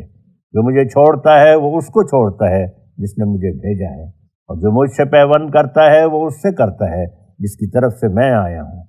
میرے ہاتھ میں ایک چراغ ہے، جو شخص میرے پاس آتا ہے ضرور وہ اس روشنی سے حصہ لے گا، مگر جو شخص وہم اور بدگمانی سے دور بھاگتا ہے وہ ظلمت میں ڈال دیا جائے گا۔ اس زمانہ کا حسن حسین میں ہوں، اور جو مجھ میں داخل ہوتا ہے وہ چوروں اور قذاقوں اور درندوں سے اپنی جان بچائے گا، مگر جو شخص میری دیواروں سے دور رہنا چاہتا ہے ہر طرف سے اس کو موت درپیش ہے، اور اس کی لاش بھی سلامت نہیں رہے گی۔ مجھ میں کون داخل ہوتا ہے؟ وہی جو بدی کو چھوڑتا اور نیکی کو اختیار کرتا ہے، اور کجی کو چھوڑتا اور راستی پر قدم مارتا ہے، اور شیطان کی غلامی سے آزاد ہوتا اور خدا تعالیٰ کا ایک بندہ مطیع بن جاتا ہے۔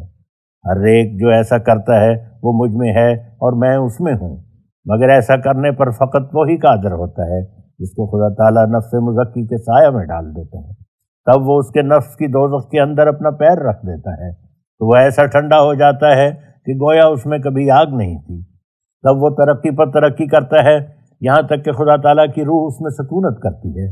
اور ایک تجلی خاص کے ساتھ رب العالمین کا استواء اس کے دل پر ہوتا ہے۔ تب پرانی انسانیت اس کی جل کر ایک نئی اور پاک انسانیت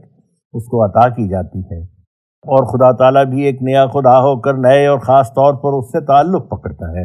اور بہشتی زندگی کا تمام پاک سامان اسی عالم میں اس کو مل جاتا ہے۔ اس جگہ میں اس بات کے اظہار اور اس کے شکر کے ادا کرنے کے بغیر رہ نہیں سکتا کہ خدا تعالیٰ کے فضل و کرم نے مجھے اکیلا نہیں چھوڑا۔ میرے ساتھ تعلق قوت پکڑنے والے اور اس سلسلہ میں داخل ہونے والے جس کو خدا تعالیٰ نے اپنے ہاتھ سے قائم کیا ہے، محبت اور اخلاص کے رنگ سے ایک عجیب طرز پر رنگین تھی۔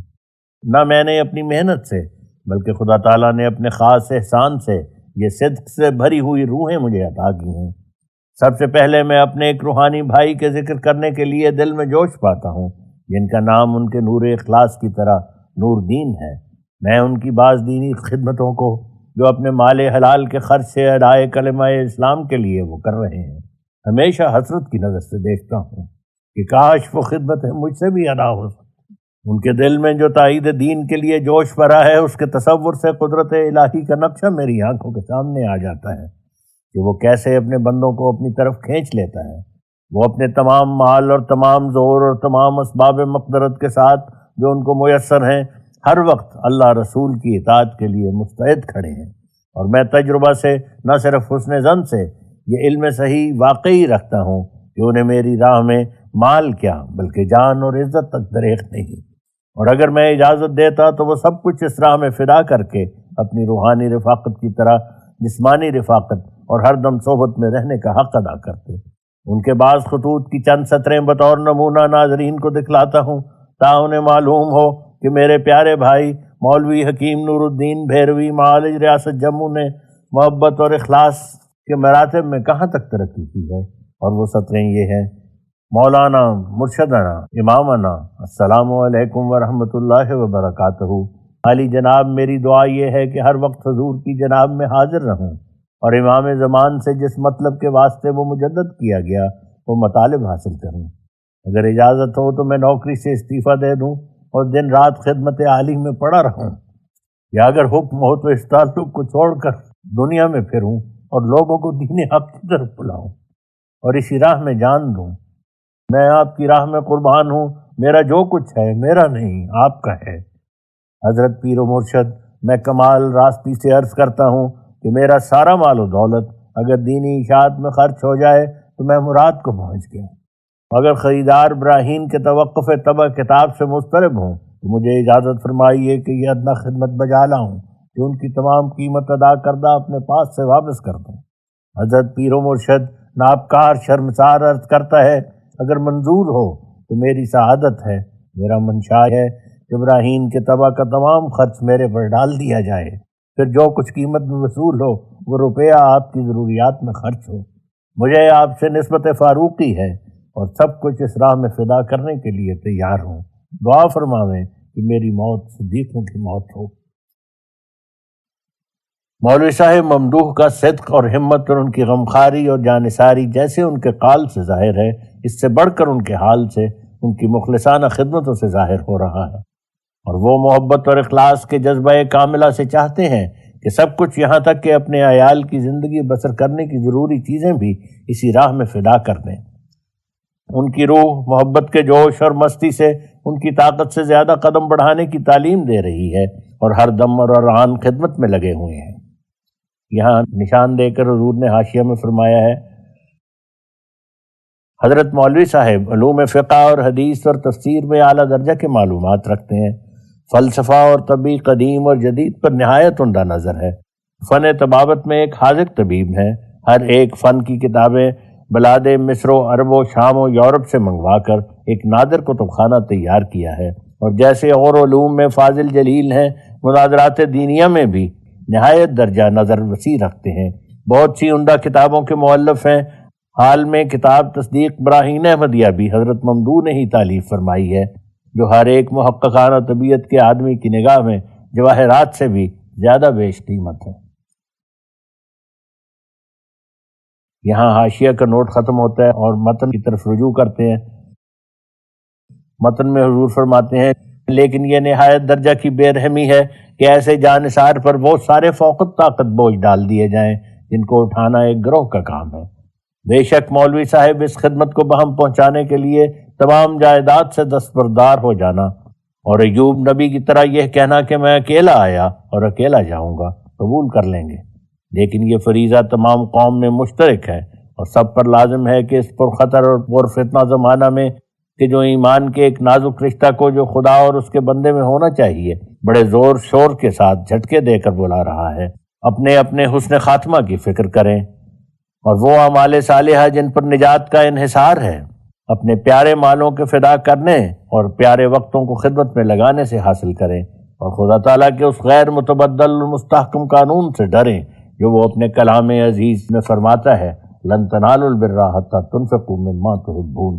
یعنی تم حقیقی نیکی کو جو نجات تک پہنچاتی ہے ہرگز پا نہیں سکتے بجوز اس کے کہ تم خدا تعالیٰ کی راہ میں وہ مال اور وہ چیزیں خرچ کرو جو تمہاری پیاری ہیں۔ اس جگہ میں اپنے چند اور دیری دوستوں کا بھی ذکر کرنا مناسب سمجھتا ہوں جو اس الہی سلسلہ میں داخل اور میرے ساتھ سرگرمی سے دلی محبت رکھتے ہیں۔ اذان جملہ اخویم شیخ محمد حسین مراد آبادی ہیں، جو اس وقت مراد آباد سے قادیان میں آ کر اس مضمون کی کاپی محض للہ لکھ رہے ہیں۔ شیخ صاحب ممدوح کا صاف سینہ مجھے ایسا نظر آتا ہے جیسا آئینہ، وہ مجھ سے محض للہ غایت درجہ کا خلوص و محبت رکھتے ہیں، ان کا دل حب للہ سے پر ہے اور نہایت عجیب مادہ کے آدمی ہیں۔ میں انہیں مراد آباد کے لیے ایک شمع منور سمجھتا ہوں، اور امید رکھتا ہوں کہ وہ محبت اور اخلاص کی روشنی جو ان میں ہے وہ کسی دن دوسروں میں بھی سرایت کرے گی۔ شیخ صاحب اگرچہ قلیل البذات ہیں مگر دل کے سخی اور منشرح صدر ہیں، ہر طرح سے اس عاجز کی خدمت میں مشغول رہتے ہیں، اور محبت سے بھرا ہوا اعتقاد ان کے رگ و ریشہ میں رچا ہوا ہے۔ اذان جملہ خمیم حکیم فضل الدین بھیروی ہیں۔ حکیم صاحب ممدوح جس قدر مجھ سے محبت اور اخلاص اور حسن ارادت اور اندرونی تعلق رکھتے ہیں، میں اس کے بیان کرنے سے قاصر ہوں۔ وہ میرے سچے خیر خواہ اور دلی ہمدرد اور حقیقت شناس مرد ہیں۔ بعد اس کے جو خدا تعالیٰ نے اس اشتہار کے لکھنے کے لیے مجھے توجہ دی اور اپنے الہامات خاصہ سے امیدیں دلائیں، میں نے کئی لوگوں سے اس اشتہار کے لکھنے کا تذکرہ کیا، کوئی مجھ سے متفق رائے نہیں ہوا، لیکن میرے یہ عزیز بھائی بغیر اس کے کہ میں ان سے ذکر کرتا خود مجھے اس اشتہار کے لکھنے کے لیے محرک ہوئے اور اس کے اخراجات کے واسطے اپنی طرف سے 100 روپیہ دیا۔ میں ان کی فراست ایمانی سے متعجب ہوں کہ ان کے ارادہ کو خدا تعالیٰ کے ارادہ سے توارد ہو گیا۔ وہ ہمیشہ در پردہ خدمت کرتے رہتے ہیں اور کئی 100 روپیہ پوشیدہ طور پر محض ابتغاء لمرضات اللہ اس راہ میں دے چکے ہیں۔ خدا تعالیٰ انہیں جزائے خیر بخشے۔ اذان جملہ میرے نہایت پیارے بھائی اپنی جدائی سے ہمارے دل پر داغ ڈالنے والے میرزا عظیم بیگ صاحب مرحوم و مغفور رئیس سامانہ علاقہ پٹیالہ کے ہیں، جو دوسری ربیع الثانی 1308 ہجری میں اس جہان فانی سے انتقال کر گئے۔ انا للہ و انا الیہ راجعون، العین تدمع والقلب یحزن و انا بفراقہ لمحزونون۔ مرزا صاحب مرحوم جس قدر مجھ سے محض للہ محبت رکھتے اور جس قدر مجھ میں فنا ہو رہے تھے میں کہاں سے ایسے الفاظ لاؤں تا اس عشق کی مرتبہ کو بیان کر سکوں، اور جس قدر ان کی بے وقت مفارقت سے مجھے غم اور اندوہ پہنچا ہے میں اپنے گزشتہ زمانہ میں اس کی نظیر بہت ہی کم دیکھتا ہوں۔ وہ ہمارے فرد اور ہمارے میر منزل ہیں جو ہمارے دیکھتے دیکھتے ہم سے رخصت ہو گئے۔ جب تک ہم زندہ رہیں گے ان کی مفارقت کا غم ہمیں کبھی نہیں بھولے گا۔ دردیست در دلم که گر از پیش آب چشم بردارم آستین برود تا به دامنم۔ ان کی مفارقت کی یاد سے طبیعت میں اداسی اور سینہ میں قلق کے قلبہ سے کچھ خلش اور دل میں غم اور آنکھوں سے آنسو جاری ہو جاتے ہیں۔ ان کا تمام وجود محبت سے بھر گیا تھا۔ مرزا صاحب مرحوم محبانہ جوشوں کے ظاہر کرنے کے لیے بڑے بہادر تھے۔ انہوں نے اپنی تمام زندگی اسی راہ میں وقف کر رکھی تھی۔ مجھے امید نہیں کہ انہیں کوئی اور خواب بھی آتی ہو۔ اگرچہ مرزا صاحب بہت قلیل البضاعت آدمی تھے، مگر ان کی نگاہ میں دینی خدمتوں کے محل پر جو ہمیشہ کہتے رہتے تھے خاک سے زیادہ مال بے قدر تھا۔ اسرار معرفت کے سمجھنے کے لیے نہایت درجہ کا فہم سلیم رکھتے تھے۔ محبت سے بھرا ہوا یقین جو اس عاجز کی نسبت پر رکھتے تھے خدا تعالیٰ کے تصرف تام کا ایک معجزہ تھا۔ ان کے دیکھنے سے طبیعت ایسی خوش ہو جاتی تھی جیسے ایک پھولوں اور پھلوں سے بھرے ہوئے باغ کو دیکھ کر طبیعت خوش ہوتی ہے۔ وہ بنظر ظاہر اپنے پسماندوں اور اپنے خود سالہ بچہ کو نہایت ضعف اور ناداری اور بے سامانی کی حالت میں چھوڑ گئے۔ اے خداوند قادر مطلق، تو ان کا متکفل اور متولی ہو، اور میرے محبین کے دلوں میں الہام ڈال کہ اپنے اس یکرنگ بھائی کے پسماندوں کے لیے جو بے کس اور بے سامان رہ گئے کچھ ہمدردی کا حق بجا لاویں۔ ای خدا ای چاره ساز هر دل اندوهگین، ای پناه عاجزان آمرزگار مذنبین، از کرم آن بنده خود را به بخشش ها نواز و این جدا افتادگان را از ترحم ها ببین۔ میں نے بطور نمونہ اس جگہ چند دوستوں کا ذکر کیا ہے، اور اسی رنگ اور اسی شان کے میرے اور دوست بھی ہیں جن کا مفصل ذکر انشاءاللہ ایک مستقل رسالہ میں کروں گا۔ اب مضمون طول ہوا جاتا ہے، اسی پر بس کرتا ہوں۔ اور میں اس جگہ اس بات کا اظہار بھی مناسب سمجھتا ہوں کہ جس قدر لوگ میرے سلسلہ بیعت میں داخل ہیں وہ سب کے سب ابھی اس بات کے لائق نہیں کہ میں ان کی نسبت کوئی عمدہ رائے ظاہر کر سکوں، بلکہ بعض خشک ٹہنیوں کی طرح نظر آتے ہیں جن کو میرا خداوند جو میرا متولی ہے مجھ سے کاٹ کر جلنے والی لکڑیوں میں پھینک دے گا۔ بعض ایسے بھی ہیں کہ اول ان میں دل سوزی اور اخلاص بھی تھا، مگر اب ان پر سخت قبض وارد ہے اور اخلاص کی سرگرمی اور مریدانہ محبت کی نورانیت باقی نہیں رہی، بلکہ صرف بلم کی طرح مکاریاں باقی رہ گئی ہیں، اور بسیدہ دانت کی طرح بجز اس کے کسی کام کے نہیں کہ منہ سے اکھاڑ کر پیروں کے نیچے ڈال دیے جائے۔ وہ تھک گئے اور درماندہ ہو گئے، اور نابکار دنیا نے اپنے دھام تصویر کے نیچے انہیں دبا لیا۔ تو میں سچ سچ کہتا ہوں کہ وہ عنقریب مجھ سے کاٹ دیے جائیں گے، مجھے اس شخص کے خدا تعالیٰ کا فضل نئے سرے اس کا ہاتھ پکڑ لے ہوئے۔ ایسے بھی بہت ہیں جن کو خدا تعالیٰ نے ہمیشہ کے لیے مجھے دیا ہے، اور وہ میرے درخت وجود کی سرسبز شاخیں ہیں، اور میں انشاءاللہ کسی دوسرے وقت میں ان کا تذکرہ لکھوں گا۔ اس جگہ میں بعض ان لوگوں کا وسوسہ بھی دور کرنا چاہتا ہوں جو ذی مقدرت لوگ ہیں اور اپنے تئیں بڑا فیاض اور دین کی راہ میں فدا شدہ خیال کرتے ہیں، لیکن اپنے مالوں کو محل پر خرچ کرنے سے بکلی منحرف ہیں، اور کہتے ہیں کہ اگر ہم کسی صادق معید من اللہ کا زمانہ پاتے جو دین کی تائید کے لیے خدا تعالیٰ کی طرف سے آیا ہوتا تو ہم اس کی نصرت کی راہ میں ایسے جھکتے کہ قربان ہی ہو جاتے۔ مگر کیا کریں، ہر طرف فریب اور مکر کا بازار گرم ہے، مگر اے لوگو تم پر واضح رہے کہ دین کی تائید کے لیے ایک شخص بھیجا گیا لیکن تم نے اسے شناخت نہیں کیا۔ وہ تمہارے درمیان ہے اور یہی ہے جو بول رہا ہے، پر تمہاری آنکھوں پر بھاری پردے ہیں۔ اگر تمہارے دل سچائی کے طلبگار ہوں تو جو شخص خدا تعالیٰ کے ہم کلام ہونے کا دعویٰ کرتا ہے اس کا آزمانا بہت سہل ہے۔ اس کی خدمت میں آؤ، اس کی صحبت میں 2-3 ہفتے رہو، تا اگر خدا تعالیٰ چاہے تو ان برکات کی بارشیں جو اس پر ہو رہی ہیں اور وہ حقانی وحی کے انوار جو اس پر اتر رہے ہیں ان میں سے تم بچشم خود دیکھ لو۔ جو ڈھونڈتا ہے وہی پاتا ہے، جو کھٹکھٹاتا ہے اسی کے لیے کھولا جاتا ہے۔ اگر تم آنکھیں بند کر کے اور اندھیری کوٹری میں چھپ کر یہ کہو کہ آفتاب کہاں ہے تو یہ تمہاری عبث شکایت ہے۔ اے نادان، اپنی کوٹری کے کواڑ کھول اور اپنی آنکھوں پر سے پردہ اٹھا تا تجھے آفتاب نہ صرف نظر آوے بلکہ اپنی روشنی سے تجھے منور کرے۔ بعض کہتے ہیں کہ انجمنیں قائم کرنا اور مدارس کھولنا یہی تائید دین کے لیے کافی ہے، مگر وہ نہیں سمجھتے کہ دین کس چیز کا نام ہے اور اس ہماری ہستی کی انتہائی اغراض کیا ہیں اور کیوں کر اور کن راہوں سے وہ اغراض حاصل ہو سکتے ہیں۔ تو انہیں جاننا چاہیے کہ انتہائی غرض اس زندگی کی خدا تعالیٰ سے وہ سچا اور یقینی پیوند حاصل کرنا ہے جو تعلقات نفسانیہ سے چھڑا کر نجات کے سرچشموں تک پہنچاتا ہے۔ سو اس یقین کامل کی راہیں انسانی بناوٹوں اور تدبیروں سے ہرگز کھل نہیں سکتی، اور انسانوں کا گھڑا ہوا فلسفہ اس جگہ کچھ فائدہ نہیں پہنچاتا، بلکہ یہ روشنی ہمیشہ خدا تعالیٰ اپنے خاص بندوں کے ذریعے سے ظلمت کے وقت میں آسمان سے نازل کرتا ہے، اور جو آسمان سے اترا وہی آسمان کی طرف لے جاتا ہے۔ سو اے وہ لوگوں جو ظلمت کے گڑھے میں دبے ہوئے اور شکوک و شبہات کے پنجاب میں اسیر اور نفسانی جذبات کے غلام ہو، صرف اسمی اور رسمی اسلام پر ناز مت کرو اور اپنی سچی رفاہیت اور اپنی حقیقی بہبودی اور اپنی آخری کامیابی انہی تدبیروں میں نہ سمجھو جو حال کی انجمنوں اور مدارس کے ذریعے سے کی جاتی ہیں۔ یہ اشغال بنیادی طور پر فائدہ بخش تو ہیں اور ترقیات کا پہلا زینہ متصور ہو سکتے ہیں، مگر اصل مدعا سے بہت دور ہے۔ شاید ان تدبیروں سے دماغی چالاکیاں پیدا ہوں یا طبیعت میں پرفنی اور ذہن میں تیزی اور خشک منطق کی مشق حاصل ہو جائے، یا عالمیت اور فاضلیت کا خطاب حاصل کر لیا جائے، اور شاید مدت دراز کی تحصیلی علمی کے بعد اصل مقصود کے کچھ مبدبے ہو سکے، مگر تا تیرے آغاز راہ کا وہ دشود مار گزیدہ مردہ شود۔ سو جاگو اور ہوشیار ہو جاؤ، ایسا نہ ہو کہ ٹھوکر کھاؤ۔ مبادہ سفر آخرت ایسی صورت میں پیش آوے جو در حقیقت الحاد اور بے ایمانی کی صورت ہو۔ یقیناً سمجھو کہ فلاح عاقبت کی امیدوں کا تمام مدار و انحصار ان رسمی علوم کی تحصیل پر ہرگز نہیں ہو سکتا،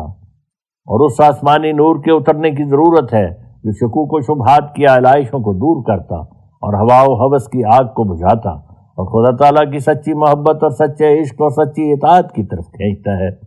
اگر تم اپنی کانشنس سے سوال کرو تو یہی جواب پاؤ گے کہ وہ سچی تسلی اور سچا اطمینان کہ جو ایک دم میں روحانی تبدیلی کا موجب ہوتا ہے وہ ابھی تک تم کو حاصل نہیں۔ بس کمال افسوس کی جگہ ہے کہ جس قدر تم رسمی باتوں اور رسمی علوم کی اشاعت کے لیے جوش رکھتے ہو، اس کا عشر اشیر بھی آسمانی سلسلہ کی طرف تمہارا خیال نہیں۔ تمہاری زندگی اکثر ایسے کاموں کے لیے وقف ہو رہی ہے کہ اول تو وہ کام کسی قسم کا دین سے علاقہ ہی نہیں رکھتے، اور اگر ہے بھی تو وہ علاقہ ایک ادنیٰ درجہ کا اور اصل مدعا سے بہت پیچھے رہا ہوا ہے۔ اگر تم میں وہ حواس ہوں اور وہ عقل جو ضروری مطلب پر جا ٹھہرتی ہے تو تم ہرگز آرام نہ کرو جب تک وہ اصل مطلب تمہیں حاصل نہ ہو جائے۔ اے لوگو، تم اپنے سچے خداوند خدا، اپنے حقیقی خالق، اپنے واقعی معبود کی شناخت اور محبت اور اطاعت کے لیے پیدا کیے گئے ہو۔ بس جب تک یہ امر جو تمہاری خلقت کی علت غائی ہے بین طور پر تم میں ظاہر نہ ہو، تب تک تم اپنی حقیقی نجات سے بہت دور ہو۔ اگر تم انصاف سے بات کرو تو تم اپنی اندرونی حالت پر آپ ہی گواہ ہو سکتے ہو کہ بجائے خدا پرستی کے ہر دم دنیا پرستی کا ایک قوی ہیکل بت تمہارے دل کے سامنے ہے،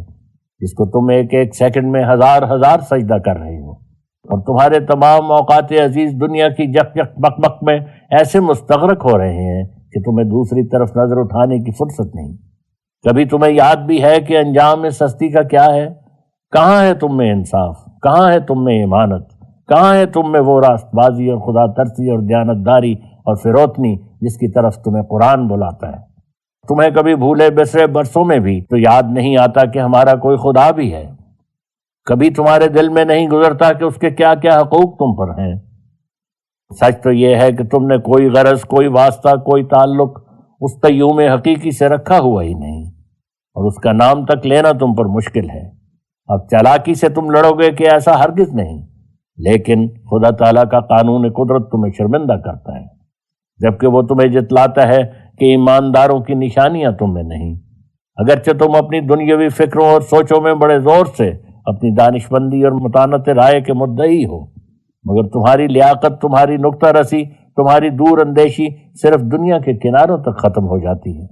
اور تم اپنی اس عقل کے ذریعے سے اس دوسرے عالم کا ایک ذرا سا گوشہ بھی نہیں دیکھ سکتے جس کی سکونت ابدی کے لیے تمہاری روحیں پیدا کی گئی ہیں۔ تم دنیا کی زندگی پر ایسے مطمئن بیٹھے ہو جیسے کوئی شخص ایک چیز ہمیشہ رہنے والی پر مطمئن ہوتا ہے، مگر وہ دوسرا عالم جس کی خوشیاں سچے اطمینان کے لائق اور دائمی ہیں، وہ ساری عمر میں ایک مرتبہ بھی تمہیں یاد نہیں آتا۔ کیا بدقسمتی ہے کہ ایک بڑے امر اہم سے تم قطعاً غافل اور آنکھیں بند کیے بیٹھے ہو، اور جو گزشتنی امور ہیں ان کی ہوس میں دن رات سرپٹ دوڑ رہے ہو۔ تمہیں خوب خبر ہے کہ بلا شبہ وہ وقت تم پر آنے والا ہے کہ جو ایک دم میں تمہاری زندگی اور تمہاری ساری آرزوؤں کا خاتمہ کر دے گا، مگر یہ عجیب شقاوت ہے کہ باوجود علم کے پھر اپنے تمام اوقات دنیا طلبی میں ہی برباد کر رہے ہو، اور دنیا طلبی بھی صرف وسائل جائزہ تک محدود نہیں بلکہ تمام ناجائز وسیلے جھوٹ اور دغا سے لے کر ناحق کے خون تک تم نے حلال کر رکھے ہیں، اور ان تمام شرمناک جرائم کے ساتھ جو تم میں پھیلے ہوئے ہیں کہتے ہو کہ آسمانی نور اور آسمانی سلسلہ کی ہمیں ضرورت نہیں، بلکہ اس سے سخت عداوت رکھتے ہو، اور تم نے خدا تعالیٰ کے آسمانی سلسلہ کو بہت ہلکا سمجھ رکھا ہے، یہاں تک کہ اس کے ذکر کرنے میں بھی تمہاری زبانیں کراہت سے بھرے ہوئے الفاظ کے ساتھ اور بڑی رعونت اور ناک چڑھانے کی حالت میں حجب کا حق ادا کرتی ہیں، اور تم بار بار کہتے ہو کہ ہمیں کیوں کر یقین آوے کہ یہ سلسلہ من جانب اللہ ہے۔ میں ابھی اس کا جواب دے چکا ہوں کہ اس درخت کو اس کے پھلوں سے اور اس نیر کو اس کی روشنی سے شناخت کرو گے۔ میں نے ایک دفعہ یہ پیغام تمہیں پہنچا دیا ہے، اب تمہارے اختیار میں ہے کہ اس کو قبول کرو یا نہ کرو، اور میری باتوں کو یاد رکھو یا لوح حافظہ سے بھلا دو۔ جیتے جی قدر بشر کی نہیں ہوتی پیارو، یاد آئیں گے تمہیں میرے سخن میرے بات۔ خاتمہ مشتمل بر مرثیہ تفرقہ حالت اسلام. می سزد گر خون ببارد دیده هر اهل دین بر پریشان حالی اسلام و قحط المسلمین. دین حق را گردش آمد صعب ناک و سهمگین، سخت شوره افتاد اندر جهان از کفر و کین. آن که نفس اوست از هر خیر و خوبی به نصیب، می تراشد عیبها در ذات خیر المرسلین. آن که در زندان ناپاکی است محبوس و اسیر، هست در شان امام پاکبازان نکته چین. تیر بر معصوم می بارد خبیث بدگهر، آسمان را می سزد گر سنگ بارد بر زمین. پیش چشمان شما اسلام در خاک افتاد، چیست عذر پیش حق ای مجمع المتنعمین. هر طرف کفر است جوشان همچو افواج یزید، دین حق بیمار و بیکس همچو زین العابدین. مردم زیب مقدرت مشغول عشرت‌های خویش، خرم و خندان نشسته با بتان نازنین. عالمان را روز و شب با هم فساد از جوش نفس، زاهدان غافل سراسر از ضرورت‌های دین. هر کسی از بحر نفس دون خود طرف گرفت، طرف دین خالی شد و هر دشمن جست از کمی. ای مسلمانان چه آثار مسلمانی همین است، وین چونی ابتر شما در جیفه دنیا رهین. کاخ دنیا را چه استحکام در چشم شماست، یا مگر از دل برون کردید موت اولین. دور موت آمد قریب ای غافلان فکرش کنین، دور میں تا که به خوبان لطیف و محجبین. نفس خود را بسته دنیا مدار ای هوشمند، ورنه تلخی ها ببینی وقت انفاس پسین. دل مده الا به دلداری که حسنش دائم است، تا سرور دائمی یابی ز خیر المحسنین. آن خردمندی که او دیوانه راهش بود، هوشیار آن که مست روی آن یار حسین. هست جام عشق او آب حیات لازوال، هر که نوشیده است او هرگز نمیرد بعد از این. ای برادر دل منه در دولت دنیای دوم، زهر خونریز است در هر قطره این انگبین. تعطوانی جهد کن از بحر دین با جان و مال، تا ز رب العرش یابی خلت صد آفرین. از عمل ثابت کن آن نوره که در ایمان توست، دل چو دادی یوسفی را راه کنعان را گزین. یاد ایامی که این دین مرجع هر کیش بود، عالمی را وارهانید از ره دیو لعین. بر زمی گسترد ظل تربیت از نور علم، پای خود می زد ز عز و جاه بر چرخ برین. این زمان آنچنان آمد که هر ابن الجهول از سفاهت می کند تکذیب این دین متین. 100,000 ابلهان از دین برون بردند رخت، 100,000 جاهلان گشتند صید الماکرین. بر مسلمانان همی ادبار زین ره افتاد، که از پی دین همتشان نیست با غیرت کرین. گر بگردد عالمی از راه دین مصطفی، از ره غیرت نمی جنبند هم مثل جنین. فکر ایشان غرق هر دم در ره دنیای دوم، مال ایشان غارت اندر راه نسوان و بنین. هر کجا در مجلس فسق است ایشان صدرشان، هر کجا هست از معاصی حلقه ایشان نگین.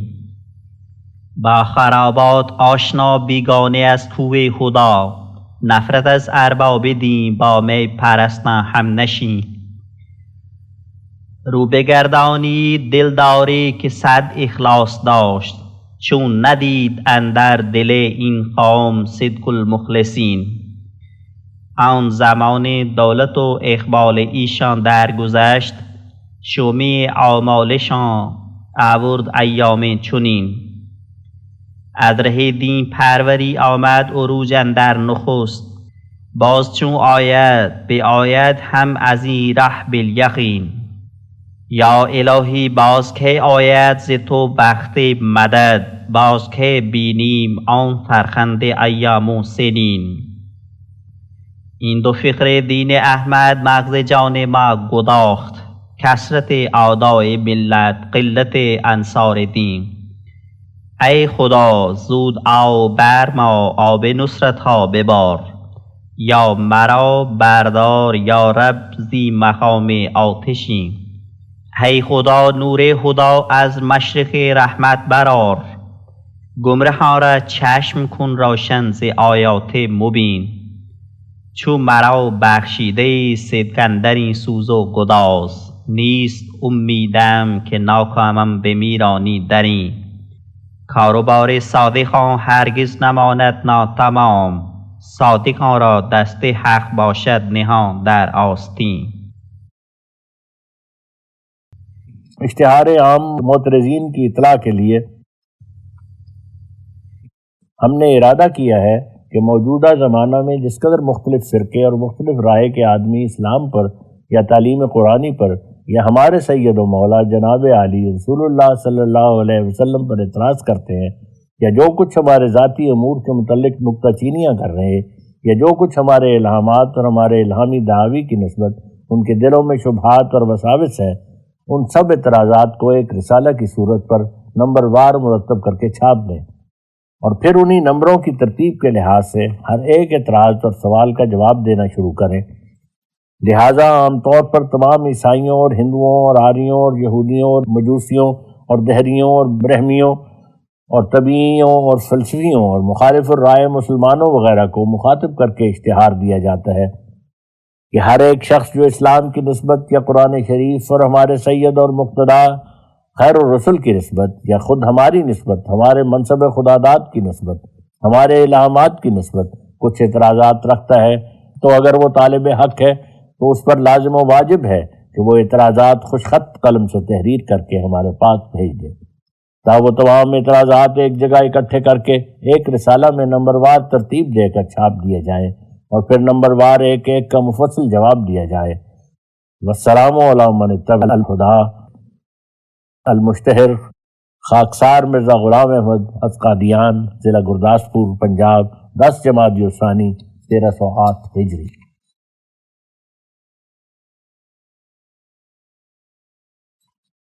اعلان: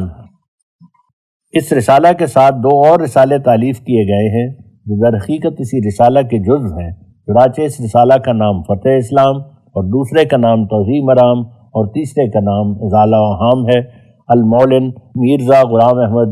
از قادیان۔